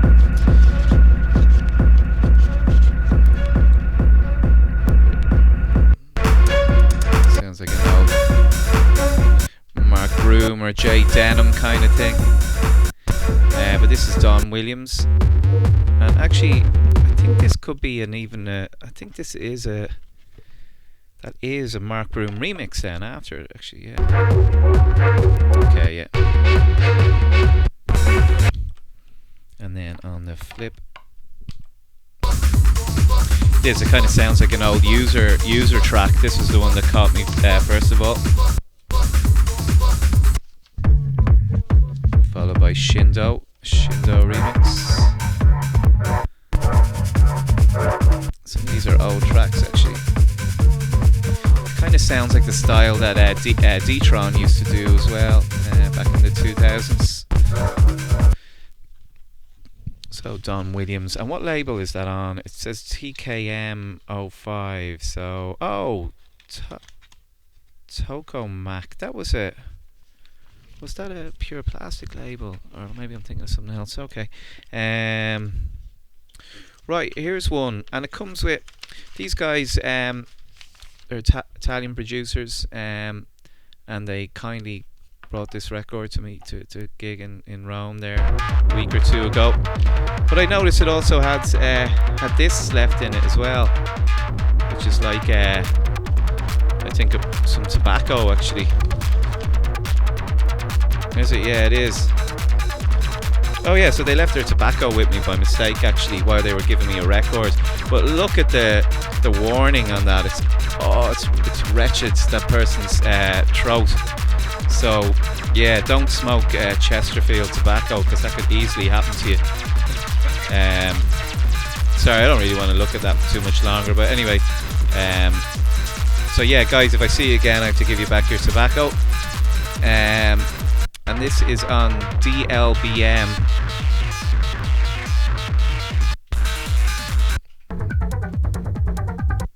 Yeah, proper kind of late 90s kind of stuff. That's nice. There's a few people. DLBM are the act as well, or Beat Movement 2 and Deliria, which is who this tune is by. And then moving on to the flip, we've got DLBM again, followed by Deliria. It sounds like an old Andreas Kramer and Thomas Hogdahl thing or something. It's like something that would have been on Form or one of those labels. And then followed by Beat Movements again. Yeah, that last one kind of sounded Andreas Kramer-esque. Yeah, so watch out for that one. Nice six tracks actually on it as well, so real value for money there. Now moving on, Steve Stahl, an old legend, techno legend, who's back putting out more records than he had been. So one is on New York Tracks, who we seem to always have on. Yeah, I think we've had all the releases by New York Tracks so far. This is the fourth one on the main label.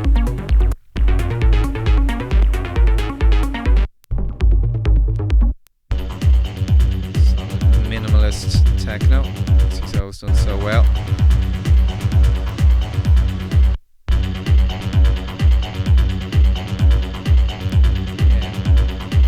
Like not trance-like, but it's certainly got good open analog sounding lead to it, which she's always done really well. And now on the flip,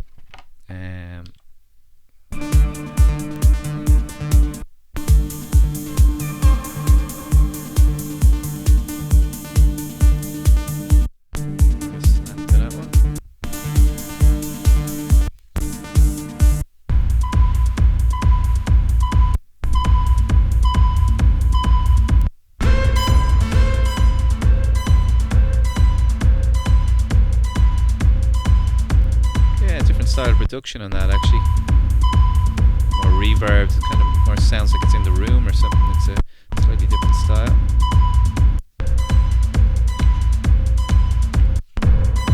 Yeah, one of the minimal techno masters. That's Steve Stahl on New York Tracks. Moving on, then you've got Alex Albin.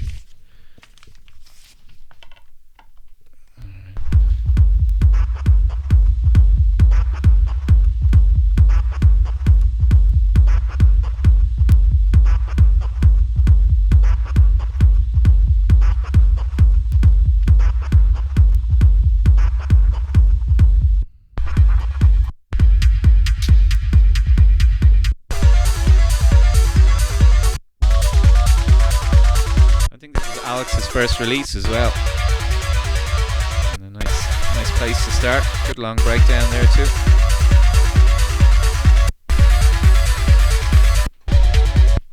By him.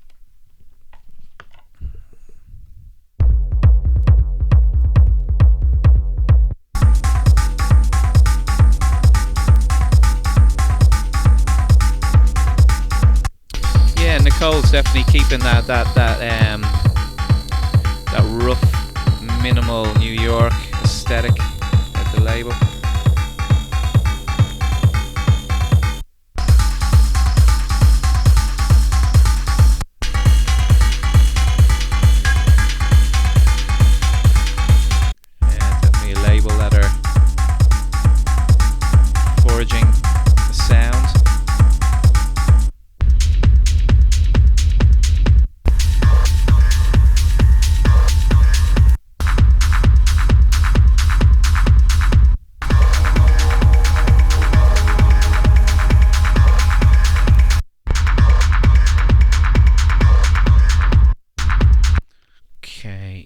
New York Tracks 3. Now moving on to Digital Poodle. I remember one of the first ever records I got was by Digital Poodle, Techno Records. All has been crushed. Funny with some of these acts, I'll be completely honest, sometimes when you see old names like this come back, and you kind of feel a little bit of kind of ownership towards some of these people. I'll explain it. It's kind of like you kind of, if they're the first wave or the first kind of group of people whose records you bought and then they've disappeared for years and then they kind of come back and they're being celebrated again, you're kind of like, oh, but hey, I got their records back in the 90s when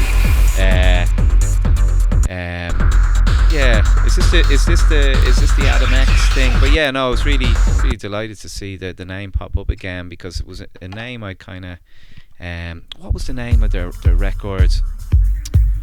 Oh shit, I remember it was kind of the red and white covered one.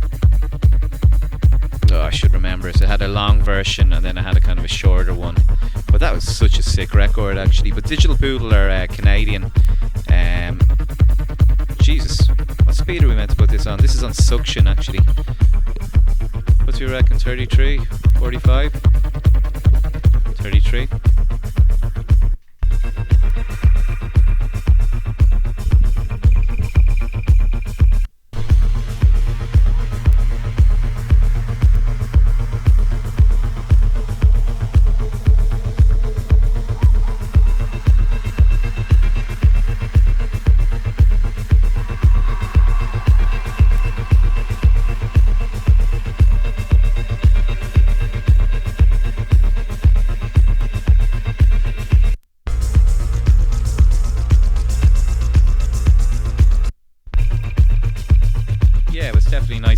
See these guys coming back. There is still a small part of me, I'm sure a lot of DJs can relate to it, that you kind of like certain records or certain producers of the past to nearly kind of stay in the past and kind of just stay in your record collection a little bit. So there's a little bit of that kind of pops up sometimes when some of the more, what would you say, obscure techno acts of the past that maybe you and a limited amount of people would have known, when they pop up again you're kind of like, oh cool, but then you're kind of like, oh fuck, everyone knows them now.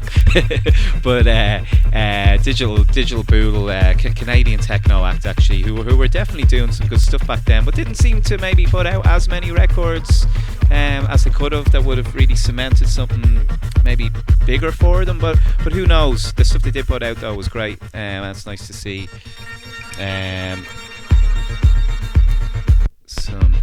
some other acts remixing them. So this is the Zoviet France virtual mix, but we'll go back quickly to the other side. It's the remix on this side is this is the Adam X one, which is good, but I think the first remix EP overall was the one that I preferred.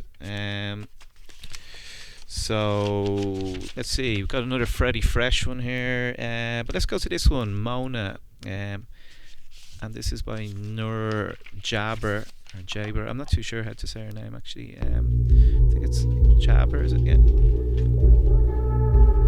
And this is on her own label actually, and all the tracks are by her in this.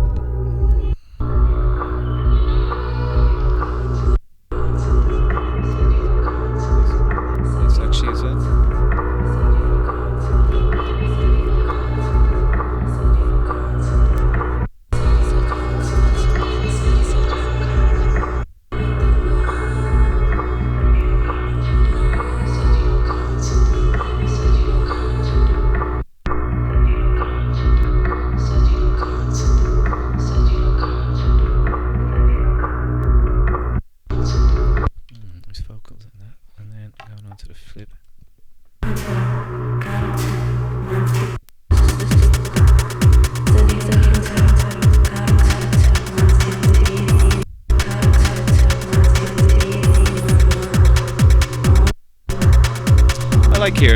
records like this. I like hearing records that have the human voice in it. It's something that's is not used enough in techno. It should be.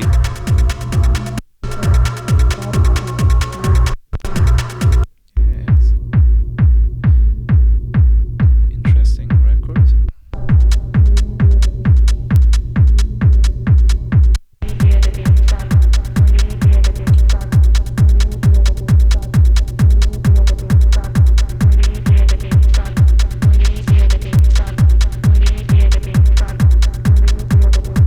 Yeah, of the more sort of functional DJ based kind of tracks that we've been playing on this episode, I think this is one of my favourites.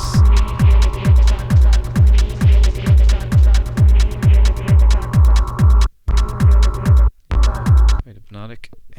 Watch out for that one. That's on her own label.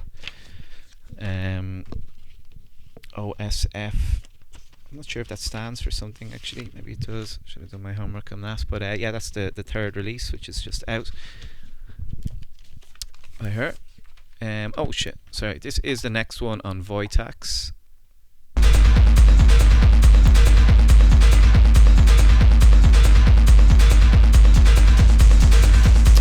Hymn to Lust, and this is by Cressida.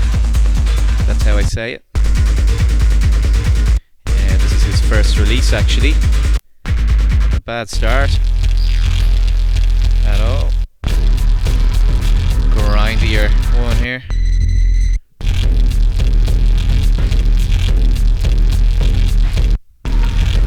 Yeah. And then moving on to the flip. Yeah, this one's pretty chaotic, fast and mean.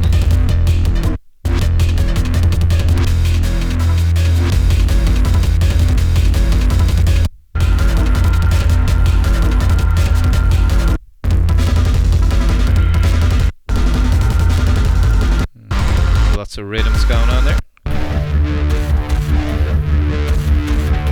Yeah, good cross section of hard edge, brooding techno on this.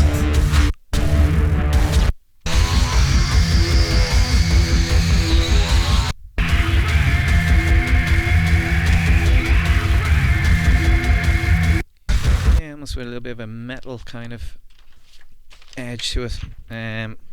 That one's on Voitax. Watch out for that. It's just out. This one is by EO, aka EO Mac.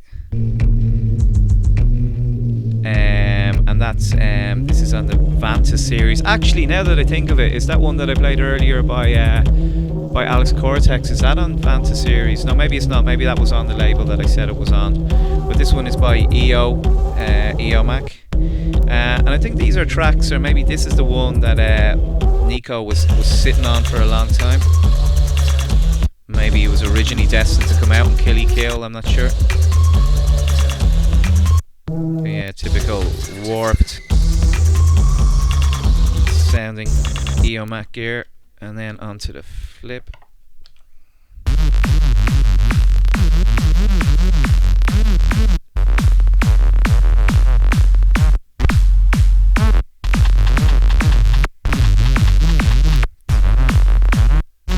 Swarming bee buzz going on in that. So that's a new one by EO. Check that out.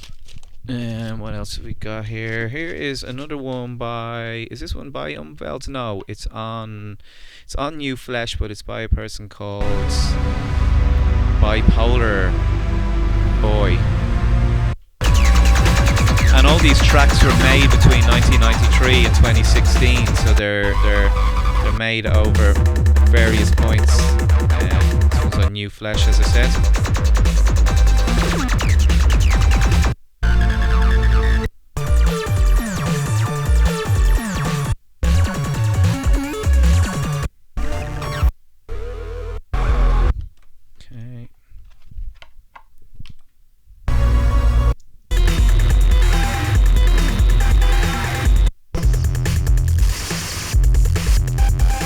An obscure drug that had been patented but then ignored. It was called 3,4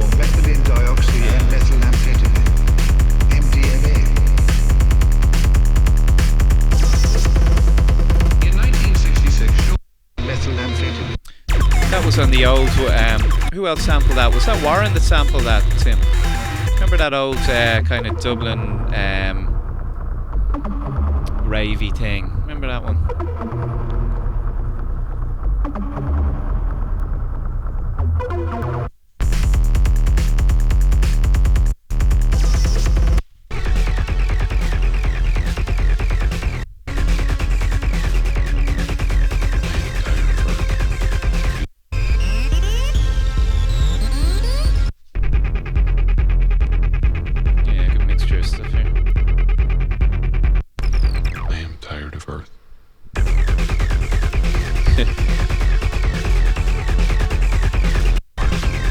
Yeah, I like that one actually, a New Flesh, and that's by it's Analogue Bipolar Boy. In fact, is the name of the guy. Yeah, not just Bipolar Boy. I'd like to say that we're nearing the end, but we're actually not. We're about halfway through. I don't know why that is. This one is on Shelter Records, which is Stephen O'Mahony's label. This one is by Volster and Aubrey as well. Deeper textured gear. Nice. Now, which side is this? Hang on, sorry, I know this might be annoying. Yeah, it would be. So this is Aubrey. Yeah.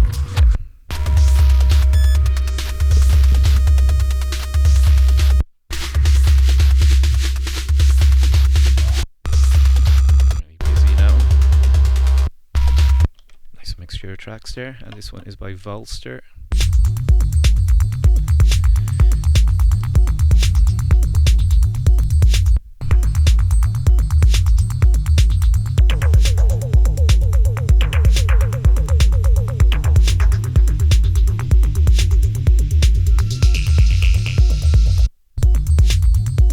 Spacey. An electro type track. Wherever I put the needle down, to my ears it kind of sounds a little bit more off kilter, but it's because I kind of didn't hear where the downbeat is. Yeah. Sounds nice.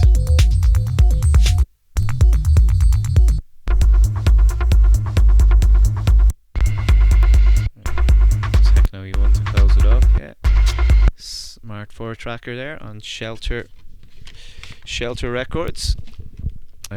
Now let's see. Yeah, another Freddy Fresh one. This one again, it's under the name Modulator.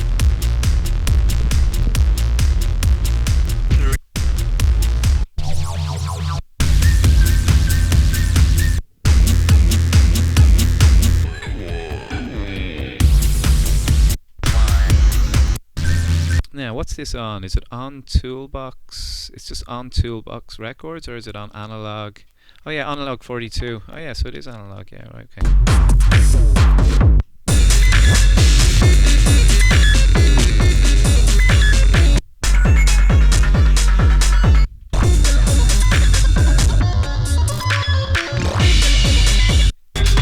Certainly actually sounds slightly. It actually sounds slightly Paul Birken-y, some of this. Which is no surprise, seeing as they're good friends and collaborators as well. Seems like a little bit of Paul's sound might have rubbed off on Freddie. So yeah, it's another Modulator one. Now Joe Farr, and this is on his new label called User Experience.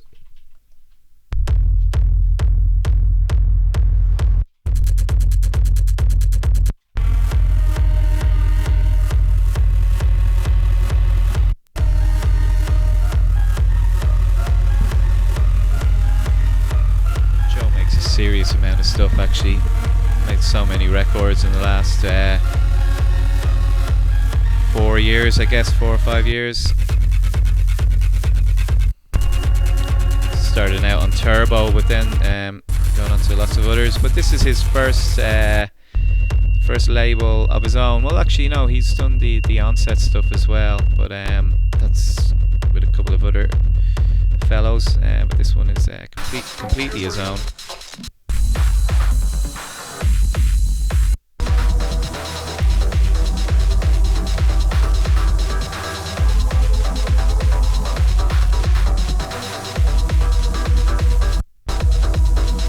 he kind of uses a fairly wide sound palette compared to other harder edge techno producers.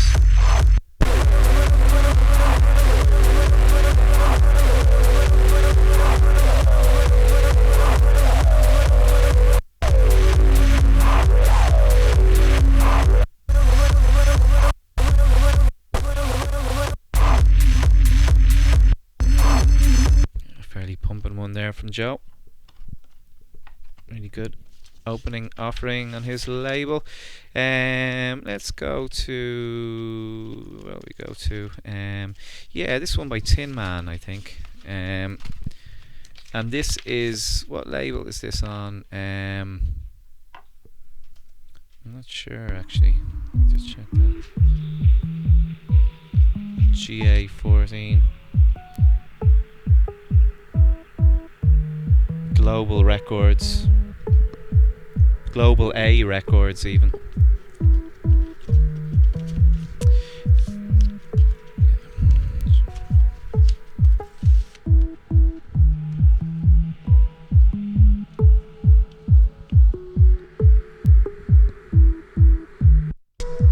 Yeah, good deep acid stuff. It's actually, he did a good few 12 inches that kind of were together an album, and the name of it is Dripping Acid. For me, I can sometimes be a bit of a completist when it comes to stuff like this, but I just decided to get the one that I really liked in this case.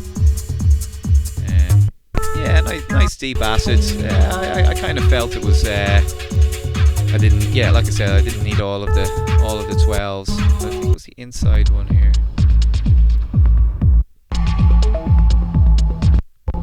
Or was it the first one there? I can't remember.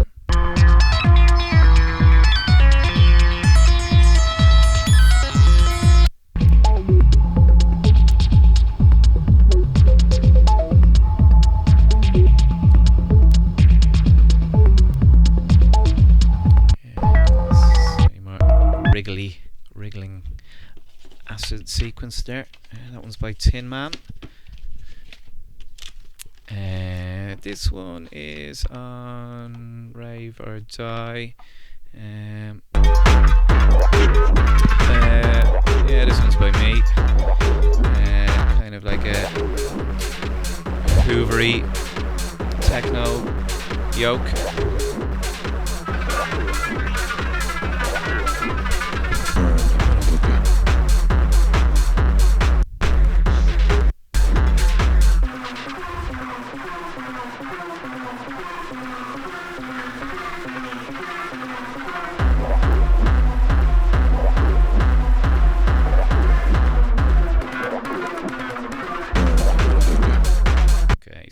Drift there, and then moving on to the flip. Unvelt's done an absolute bomb here.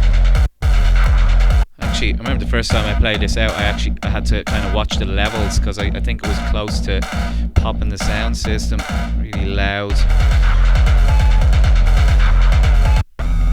distorted techno track, but really keeps its clarity as well. Job by him, and that one's on Rave or Die 7. Now moving on, we've got Devious One.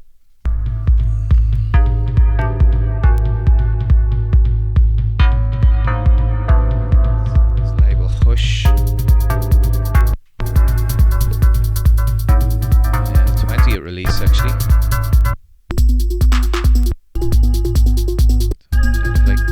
Tool sort of stuff. Onto the flip.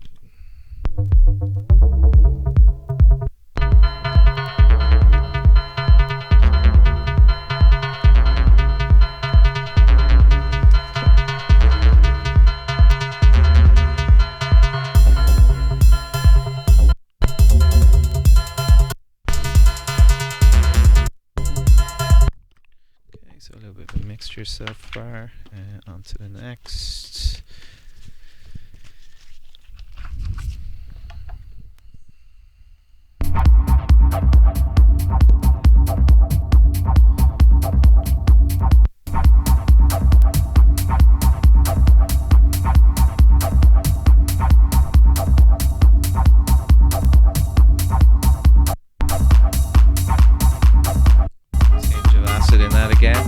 jack in this one.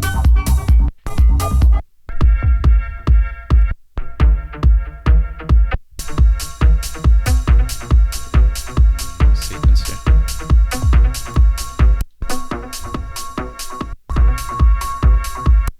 Yeah, liking that one, probably my favourite so far.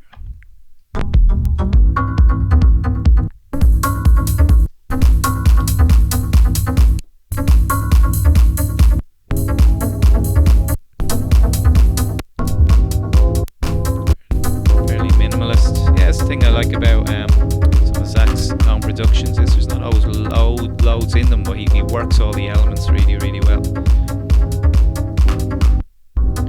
So that's that one. And then what's the final? Yeah, there's a 10-inch here as well, which is cool.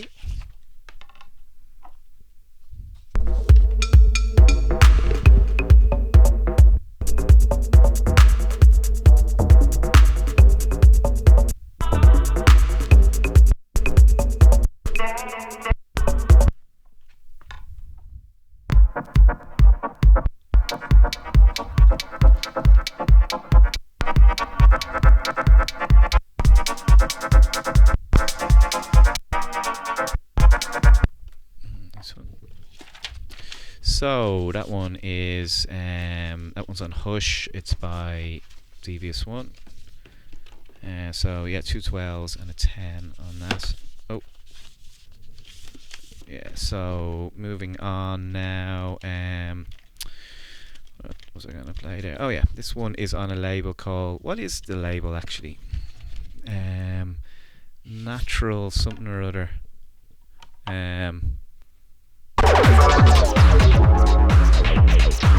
And this one's by DJ Bong Gosling.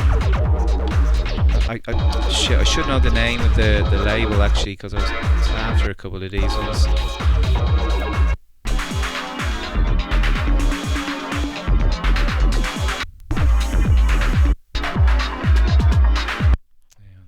Flip. I'm pissed I can't remember the name of the label.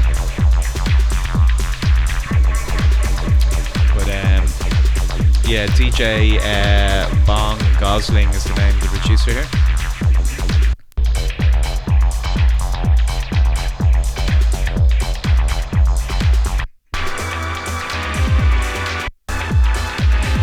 Yeah, fairly spacious stuff.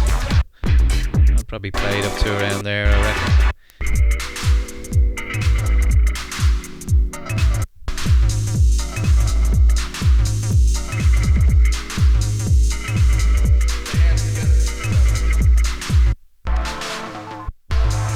Inside cut on that. I've got another one on that label actually as well.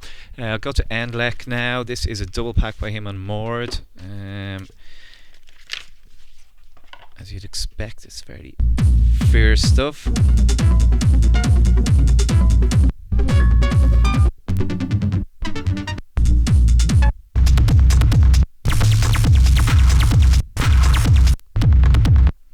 Okay, and moving on.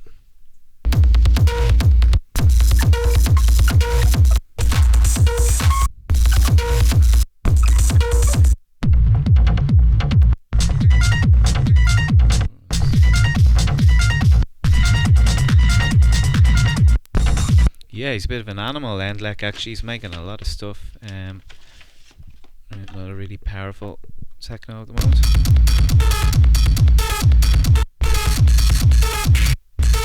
Almost sounds like a distorted Joey Beltram or a Coal Dust tune or something.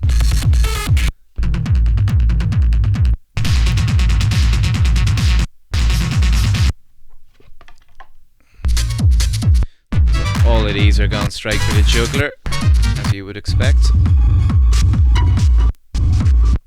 Okay, good one from him.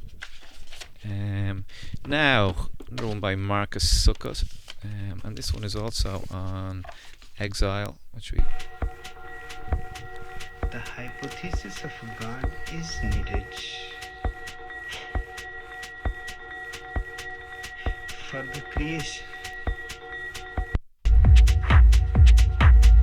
Neither he is evolving, saying that the creation.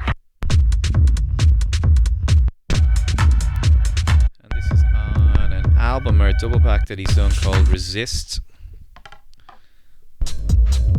which I assume is the first. Oh no, it's the second long player on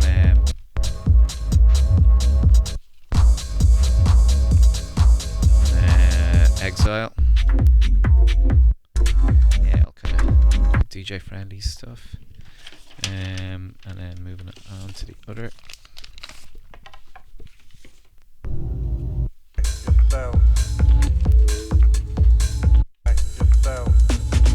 He uses vocal samples well, actually.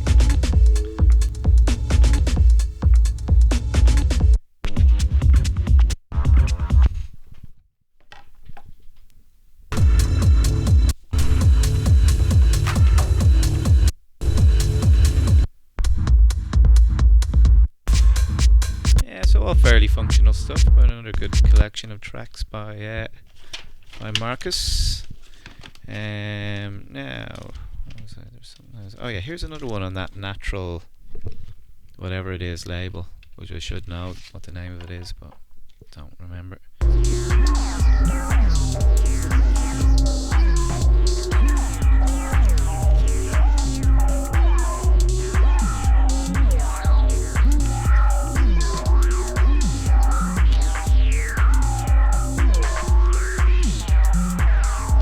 Looks like that Markus Suckut album comes with a CD as well. CD version of it, I think. Maybe that's extra tracks, or maybe it's just the same tracks all on one CD. So this one is by somebody called Mono Enzyme.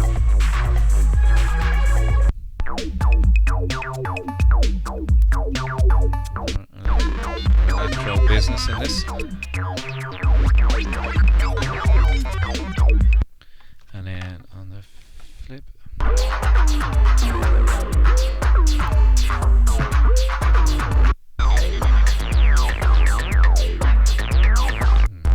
Oozing with acid there. Yeah,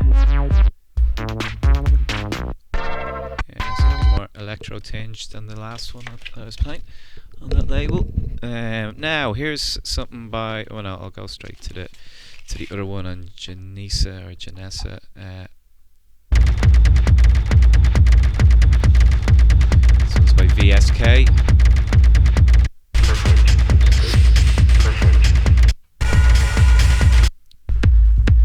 And this one is by For a Friend.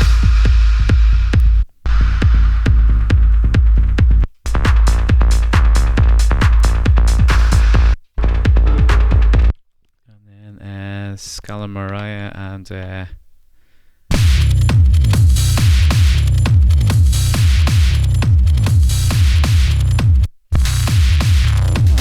guy. And who's the other tune by? Actually, it's by Castle. So all impeccably produced heavy techno. On that label, check it out. Good lineup on that over both EPs actually. Played the other one earlier. Here's another compilation. Or various artists EP at least. This one's got Ancient Methods on it. This is on Tommy 47's 47 label. So yeah, you very distinctively Ancient Methods there.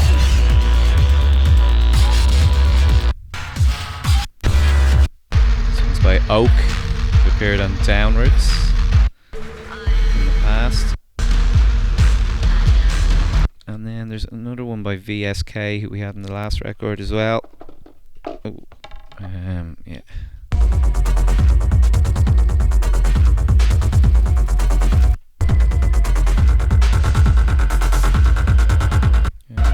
Nice broken rhythms from him, and this one builds up nicely actually, the atmosphere on it.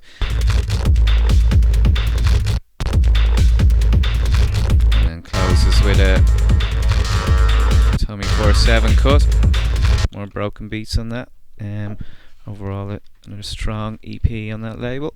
47, I think that's the 8th one now. Yeah, so they're chugging along nicely. This one is on Diffuse Reality. Okay, we're on to the B-side here. And it's by a producer called Squaric, but there's some remixes as well. There's actually 4 tracks on each side on this one. This one is the Ken Carter remix.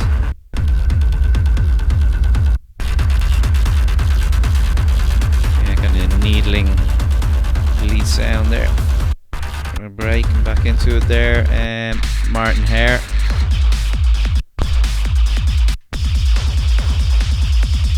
Typically intense remix from him again.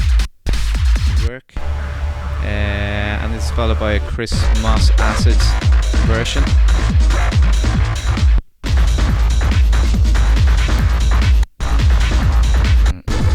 Squawking acids there. And then onto the flip. The original by Squaric. Broken Beats, followed by a Rennie Foster remix, actually, American producer. He did some good stuff.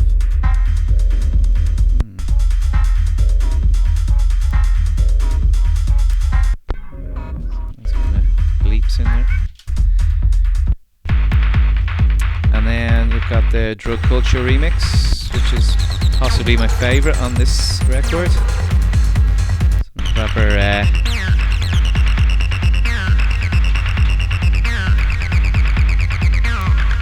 power acid.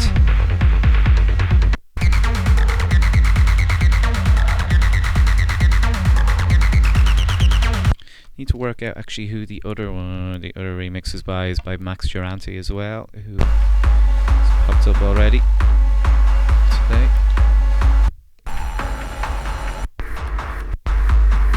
Yeah, so do me your end to the record there. Now what have we got? We have one by Sedevs, if that's how I say it. This has been an excellent label actually so far. They're from where are they from again? They're from Austria, because I remember meeting the guys running the label. Sorry, I'm just stretching. I'm fucking wrecked. Sorry. But yeah.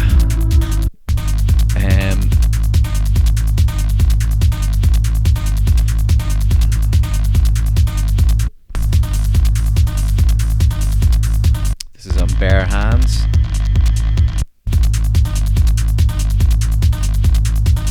Yeah, Vienna. They're from Vienna. I was just trying to rack my brains as to where they're from.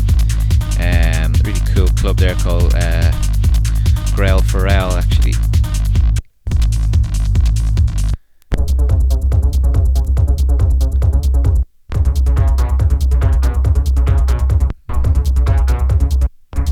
Nice sequence there.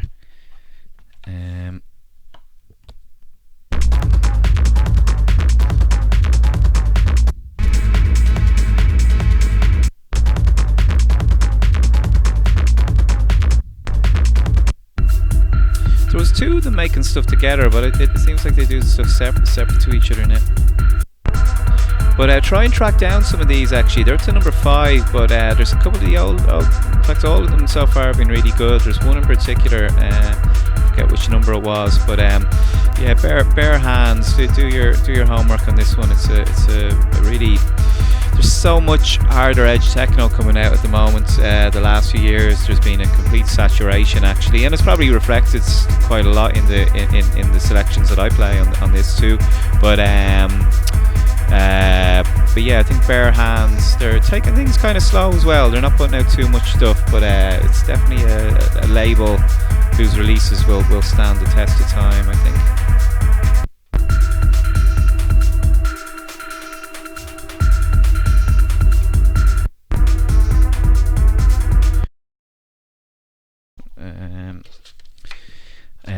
Next up, what we got here, another Thomas Heckman one. These are remixes again, these 25th anniversary remixes. What are they? What's the 25 years? Is it 25 years of being Thomas Heckman, 25 years of releasing as Thomas Heckman? I assume it is. Yeah, it's this? No, this isn't the Perk remix. This is the Israel Toledo remix. Yeah, I like this one actually.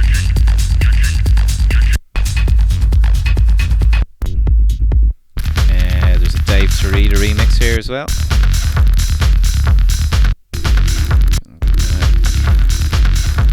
Clunky sort of style. This one is by Perk. Which is a definite banger. I like that one. And then David Meiser, who's appeared on the label before as well. Good job by him, yeah, solid one there. On AFU Limited once again. Now, moving on, what have we got? Here is one by Acronym, who I played with recently actually over in Georgia, in Bassiani in Tbilisi. He did a really good live set. Young enough Swedish producer.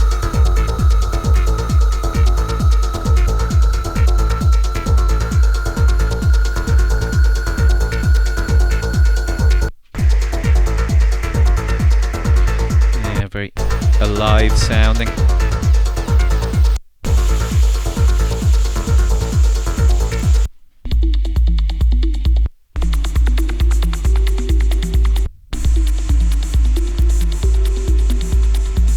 Miles away from my old Steve Bicknell maybe, but certainly with a certainly quite spacious sort of sound.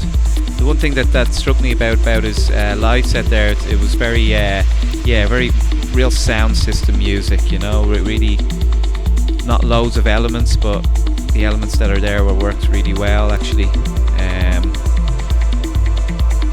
You know, and out of the blue he'd just kind of bring up a real snarling kind of bass, and it would just very dynamic kind of sound.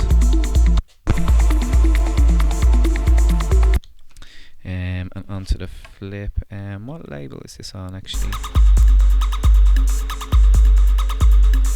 Dim number 4.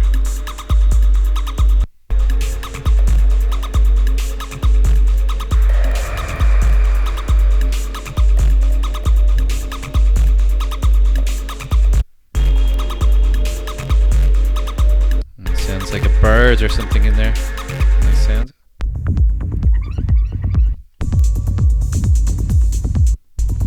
Some nice sounds on this one. So that's Acronym. Watch out for him. He's already had a good lot of stuff. I gotta say it's been more so since I did that gig with him recently that I've kind of started to pick up on his stuff. Now this one is by Flexure, which is Jamie Behan. One of Ireland's main techno heads and servants and champions of the techno scene over the years. One of the guys who I actually probably know the longest in the techno scene. Going back quite a few years now at this stage, but it's great to see Jamie actually putting out some records now of his own. This one is with Stephen O'Mahony, who I mentioned earlier. This is under their Flexure alias.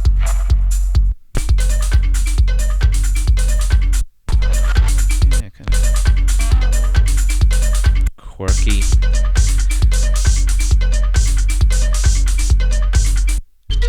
Lead.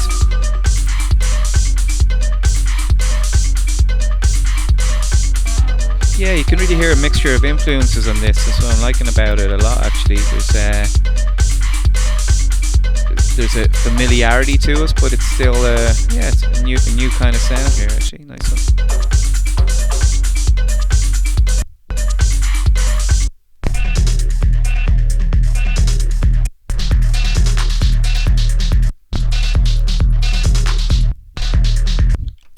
It's quite DJ friendly, but yeah, really done well.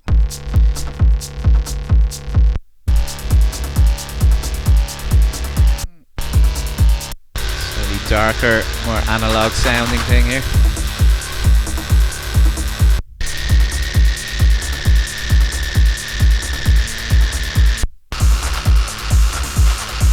Yeah, taking no prisoners on this one.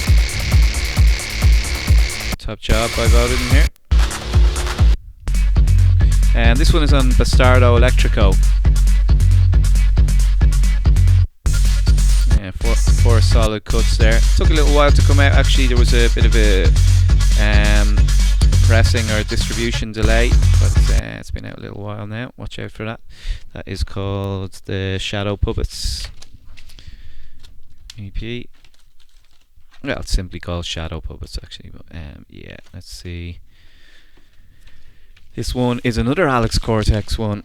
He's out setting records today. I think there's three by him on today's episode.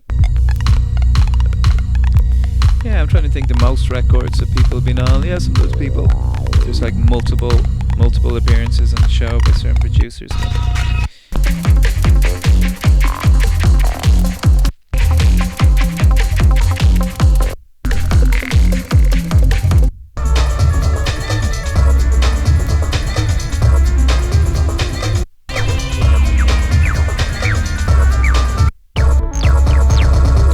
School vibes, an acid line for good measure, and then the long side, kind of like a bit reduced kick drum there, which sounds quite nice actually.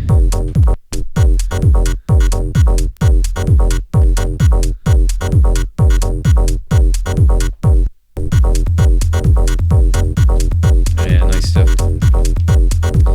Actually, if you go back to even some of his older records on Clang, you'll hear some similarities. But yeah, Alex Cortex, certainly an underrated or undermentioned producer who's just doing some great stuff.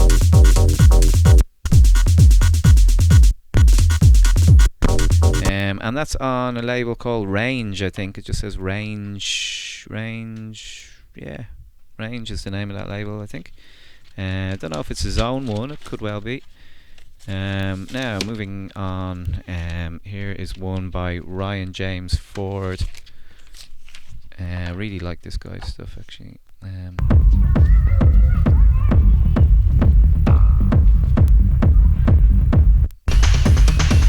Yeah, and he has appeared on a couple. He's been on Answer Code Request label, and he's been on MDR Records, Marcel Detmans as well. So he's sort of in that Berghain stable of producers to some degree. Anyway, he's certainly standing out in a different way to many of those guys. I've really been warming to his stuff, I gotta say.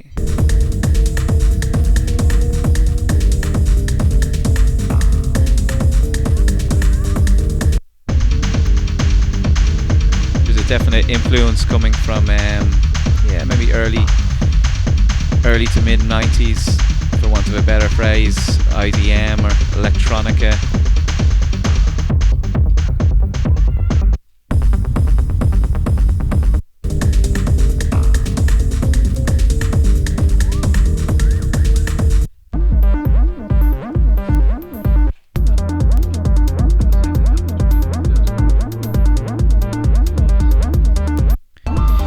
But a lot of his tracks are really they're laced with just some very distinct elements, and the kind of ones that you don't necessarily hear in a lot of club techno records at the moment. Yeah, he just has a nice slant. You know, they're banging, but with a bit of feeling, I think.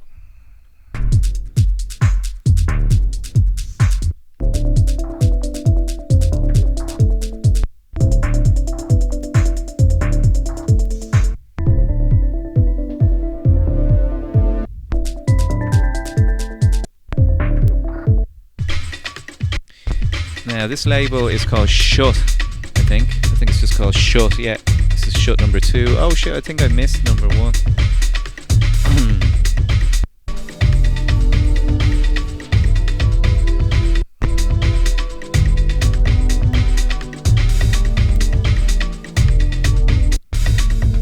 Heavy broken beats on this, but in a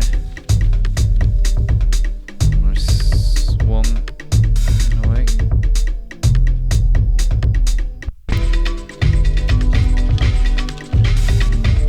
good one from him. That's Ryan James Ford, as I said, and that's on Shut. Now, shit, we have actually another Thomas Heckman. Jesus, there's a lot of these knocking around. These are more remixes. This one is the G-Man remix.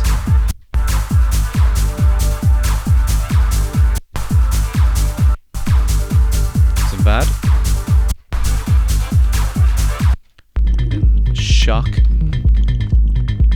it David Shock? Is that that producer's name?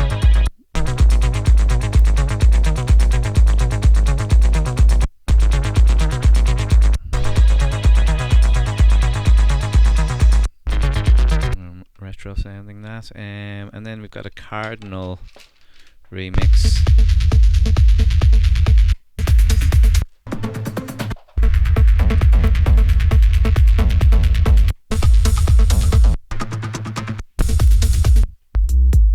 And Butch.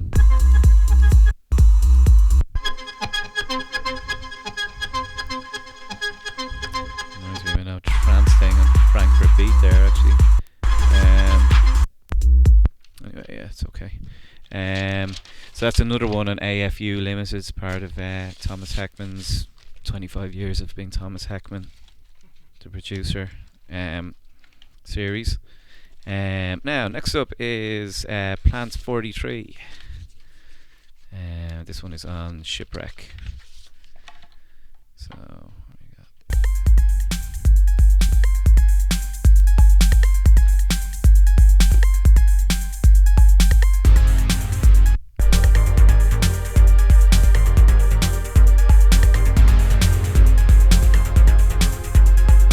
Something you could definitely put in the same ballpark as producers like ERB, but Plan 43 has been solidly putting out, probably been nearly putting out more than ERB, probably a lot more than ERB actually in recent years.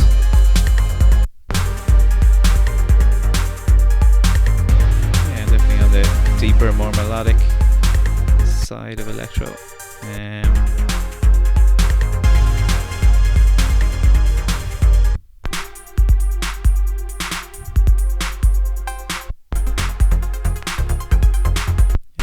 Classic sound. Yeah, I'm going on to the Exile.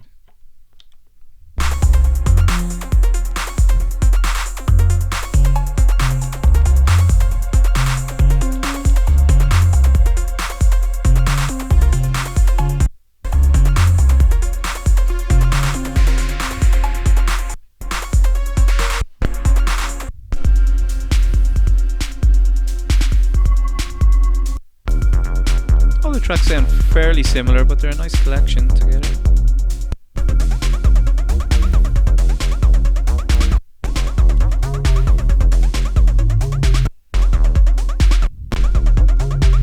Very nice vinyl as well. And that's Plant 43 on Shipwreck. Now we're nearing the end at last. This one is...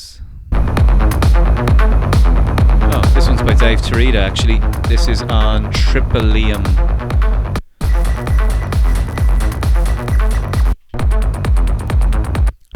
Actually, you know what? I think this is from a while back. I don't think this is overly recent actually. But here and there I find things that I should have got by now. I think this came out last year sometime, yeah.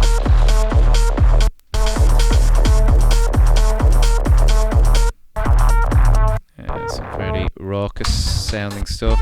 And then with a Paul Birken remix, who's casually popped up about 3 times on this episode, I think. At least.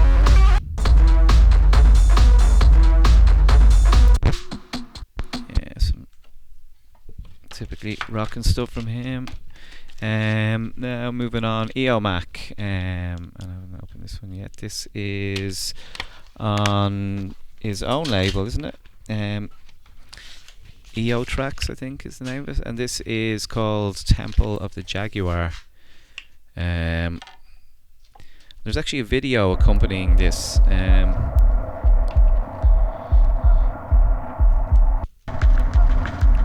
Ian kind of darts around with his top off, and it's a fairly intense track actually.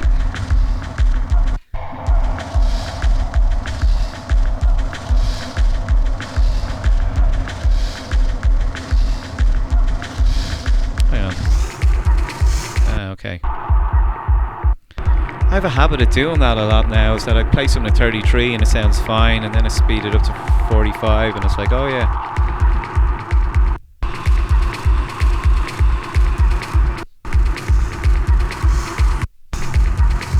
Yeah, it'd be interesting what a collaboration with him and Headless Horseman would be like, actually. Hearing some similarities here, actually. Yeah, really nice stuff. Yeah, some searing atmosphere there.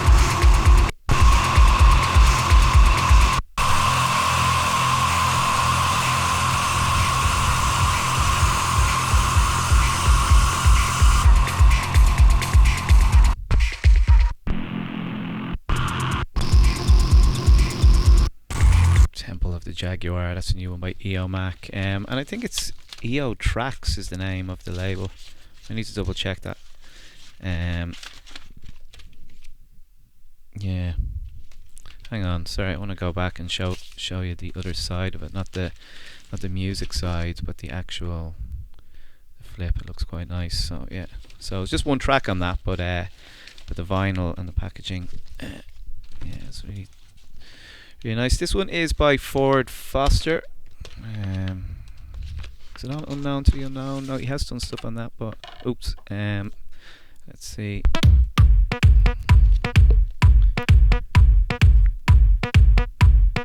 Oh no, this is on Midnight Shift. We're putting out some excellent stuff.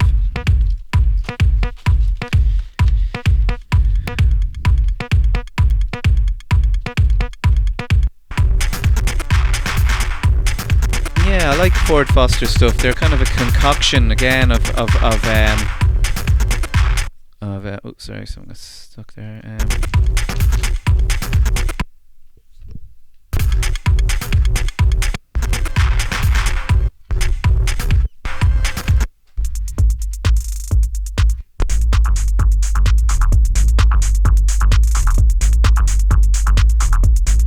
Rubbery techno groove here.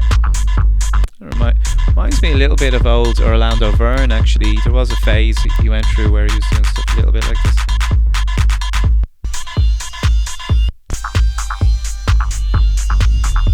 Yeah, so a bit of progression there on that.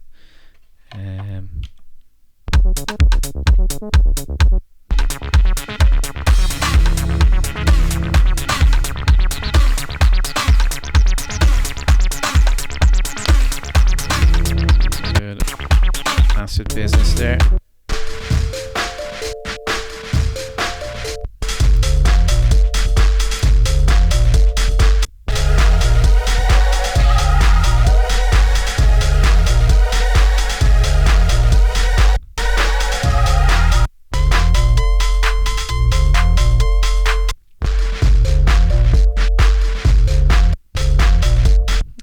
Stuff on that. That's on Midnight Shift, and that's Ford Foster. Now we are nearing the ends now, actually. This one again is by Umwelt. He's had a few appearances today. This one's on Modal Analysis. Some acid electro gear.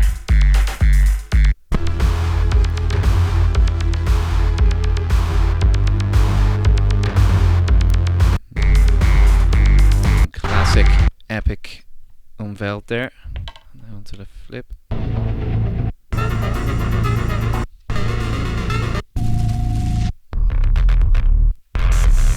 Bit grindier here. Stories and electro gear. So that one's on Modal Analysis. Watch out for that. It's been out a little while, actually, that. What else have we got here? Here's another Alex Cortex one. Yeah, it's one of those episodes. A lot of multiple appearances by people. Yeah, and I think there's just certain producers whose stuff I'm just finding more interesting, or who I'm warm into their stuff maybe more than others too.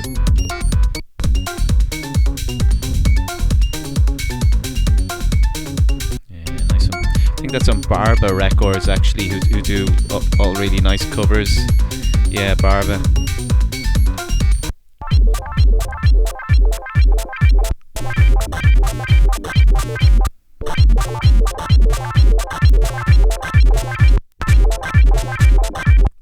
Okay.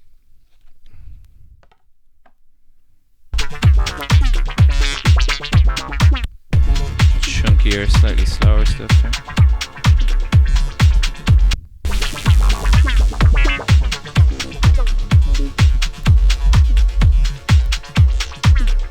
Yeah, with some of Alex's stuff there can be like a little bit more drama to some of the tracks actually.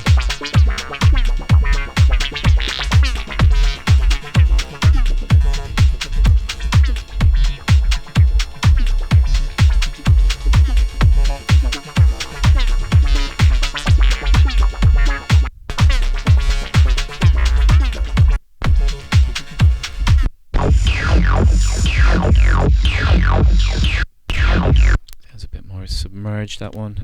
Yeah, watch out for that. That's on Barba Records, and that's by Alex Cortex.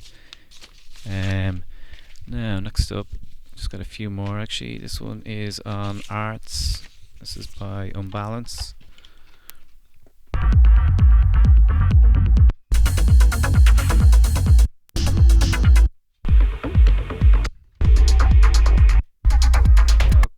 Quite functional, these ones.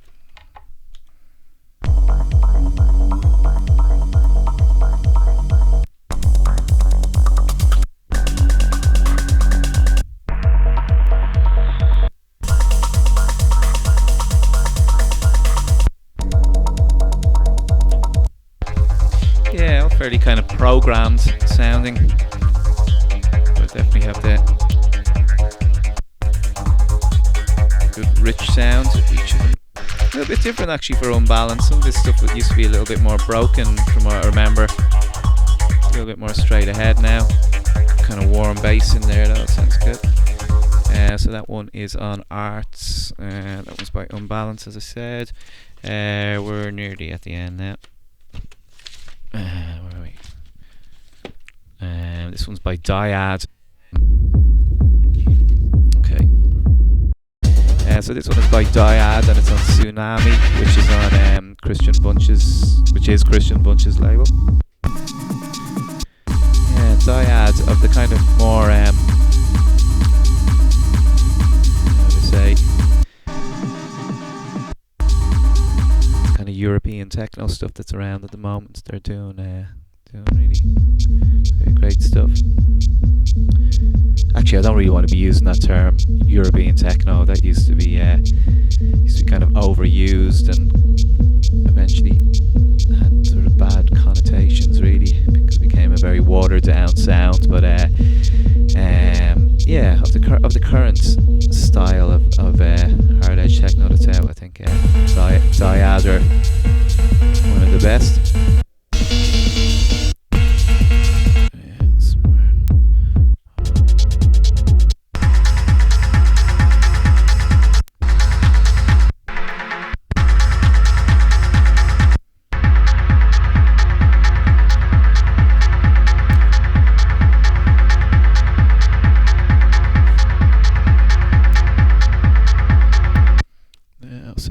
That one. And there's this one on Black Seam, which I actually should have played on the last one. One of the guys involved with a night that I played at over in Cardiff in, when was it, last October, I think, or thereabouts. And this is the first, it's forthcoming on his label actually. I don't have the artist info, but Black Seam is the name of the label. I don't think it's out yet. It's got a good lot of bass pressure in it anyway.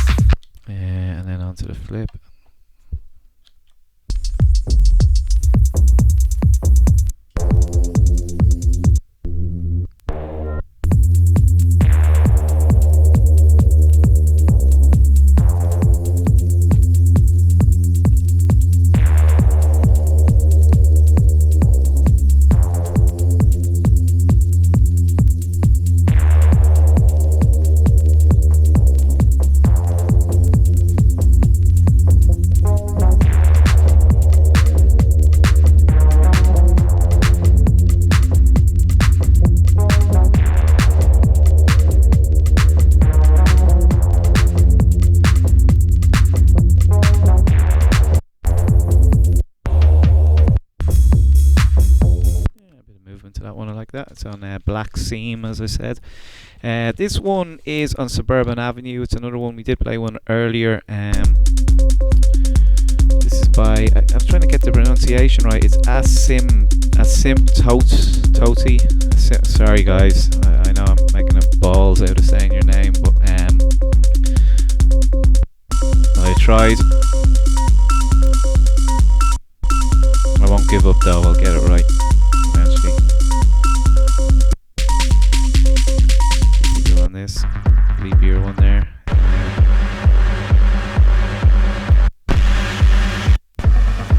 It's a bit darker, that one, so we'll find out who those two were. The first one was Psych, the second one was Rico. This one is Trippio Remix. Appears.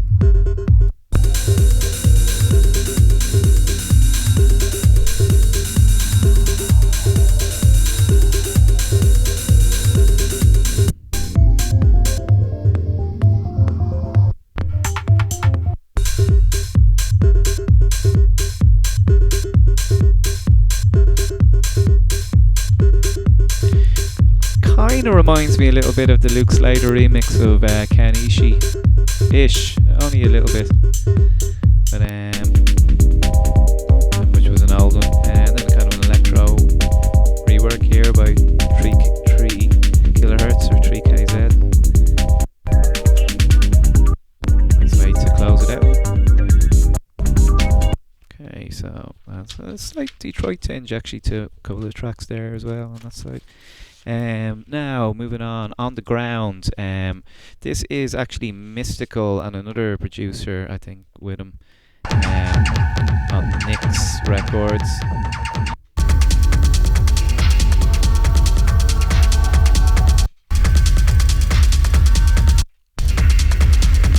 Pretty powerful stuff.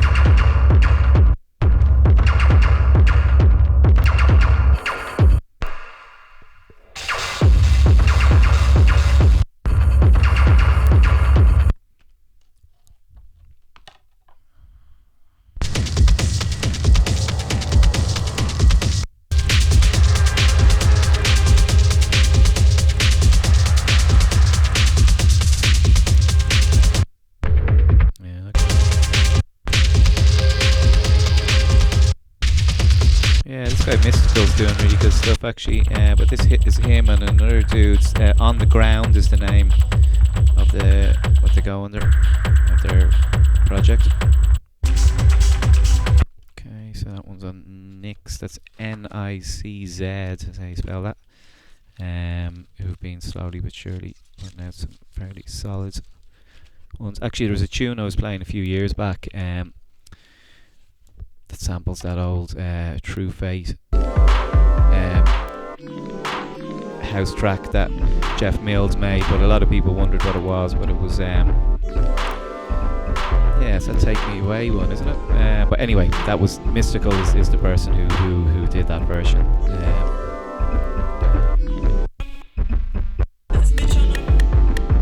This one is by DJ OK and DJ Bwin, BWIN, is that how I say it?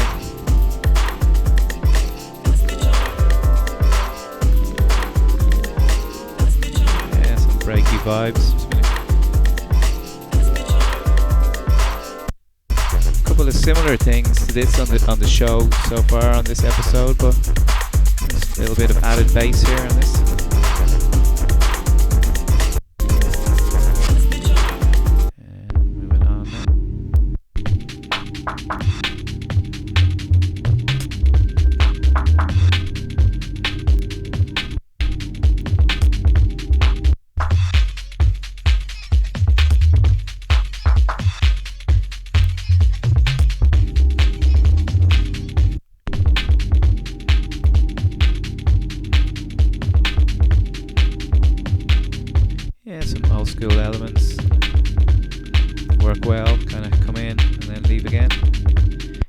Side is that? I think that's the DJ OK side, I think. I could be wrong.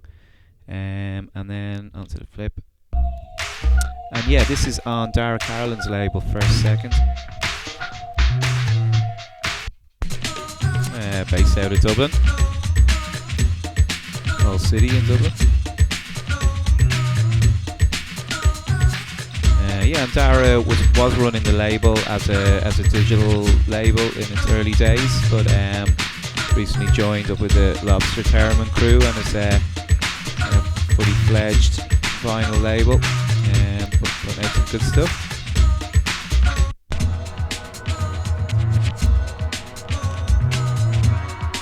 I think these dudes are German actually.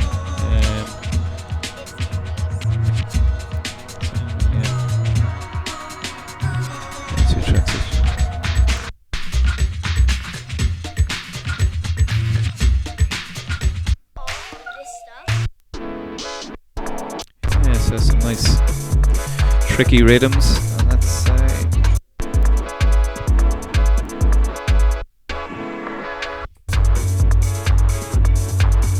yeah, I think the A1 and B1 are the ones for me. Oh, that's good too. So yeah, watch out for that. That's on First Seconds. That's by DJ OK and DJ Booin or something. Now this one is by DJ Nobu, guy who's been quite prominent of late. Mostly through his DJing actually. He's gigging around a lot in Europe, Japanese producer and DJ.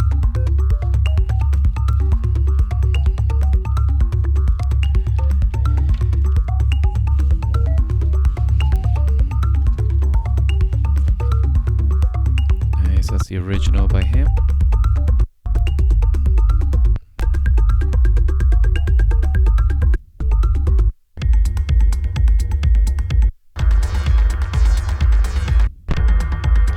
Kakiaido, all fairly reduced kind of stuff. This is on a label called Bitta, B-I-T-T-A.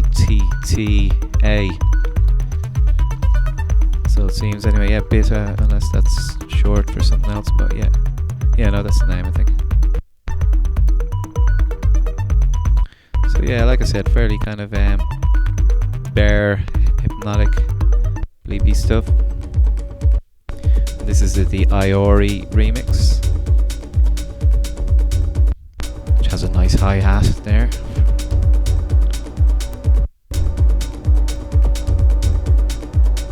Yeah, the hi-hats. The hi-hats can work out if you use them, alright.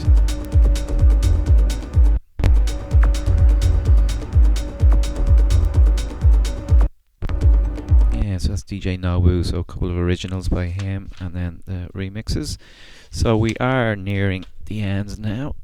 This one is by UVB, who we haven't had something by in a couple of episodes, I think. Or maybe we had him last time, can't remember. So this is a new one on Moors by him, which is ultra loud.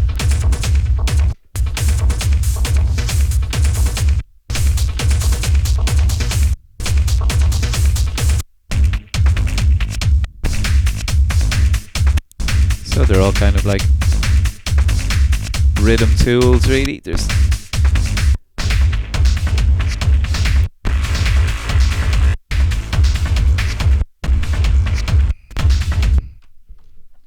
and then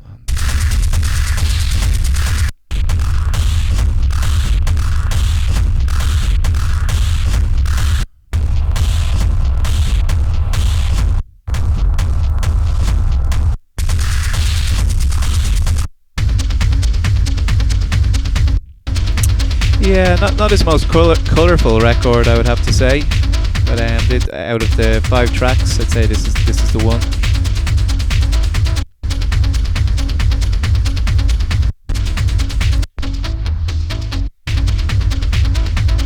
Yeah, so good hard edge DJ tools there from UVB. And now the Transhumans, who are always worth a listen. Is this one, what's this on actually? I think this is literally on the Transhumans Records is the name of it. Yeah, I'm assuming the Transhumans is 2 people. If it's not, well then it's 1 person, but the Transhumans, well I would imagine, but yeah, I think it's 2 people, but yeah, they kind of do some of this Regis Millsy stuff kind of well. It's not the only kind of style they do, but here and there they come out with a big belter.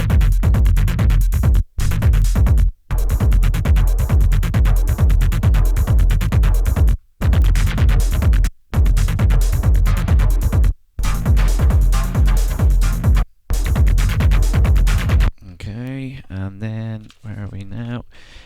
Here is one by well, there's a few gentlemen on this. Adam X being one of them. Actually, so yeah, this is on Reclaim Your City.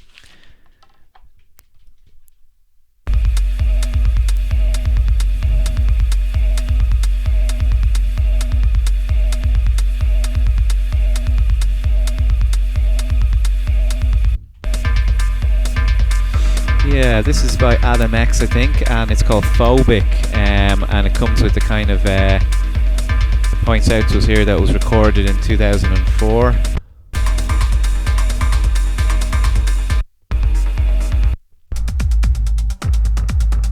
Or was that the Hyperactive one? No, that wasn't. This is Mike Parker.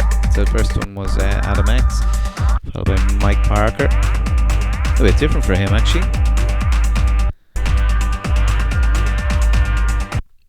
Now going on to the oh no shit, oh, actually that last side was DJ Hyperactive and Jeff Derringer. This one is by Adam X. Yeah, I was wondering. Yeah, it sounds a bit more like Adam X. Yeah.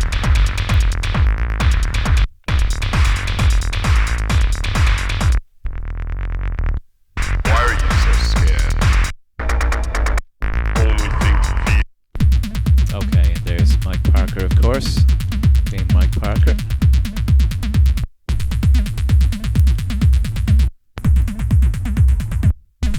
Yeah, not a bad collection there. I think the Adam X one might be the one from me, mostly, but yeah, good solid 4-tracker again on that label.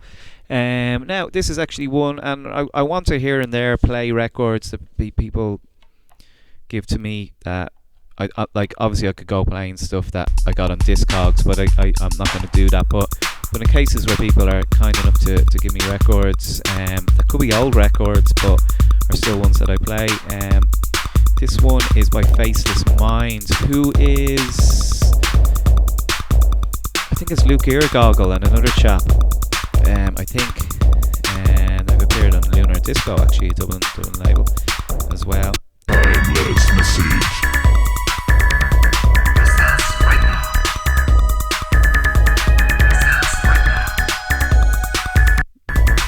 Certainly for fans of Drexia or Ogs 88 or people like that.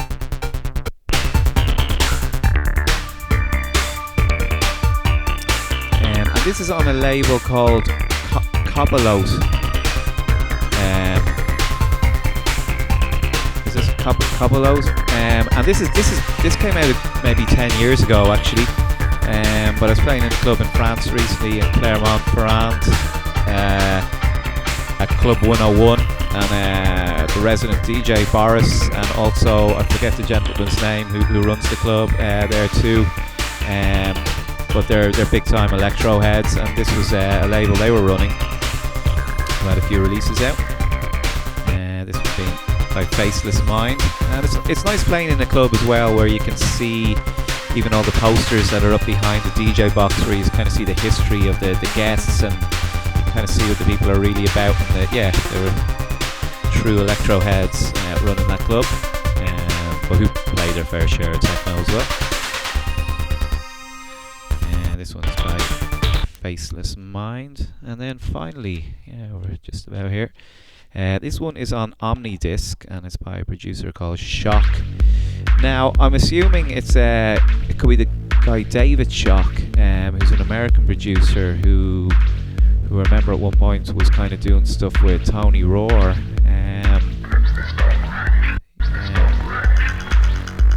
And it's on Omnidisc, which is Danny Days' label, I believe.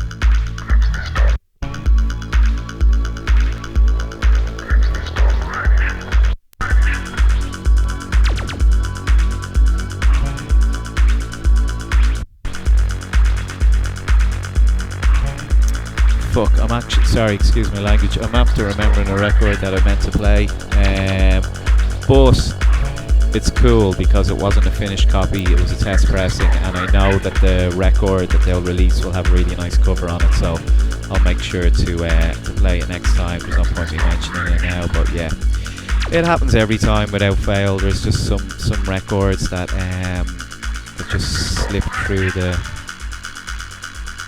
net. I don't know. It's at home anyway. I forgot to bring it, but yeah.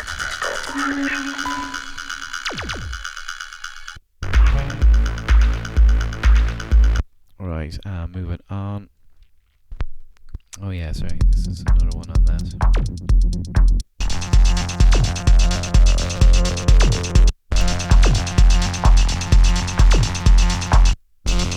And that's fine. But for me, one of the more interesting tracks I warmed to over the last while was this one. This one is by Shock, and it's out on Omni Disc now. Check it out.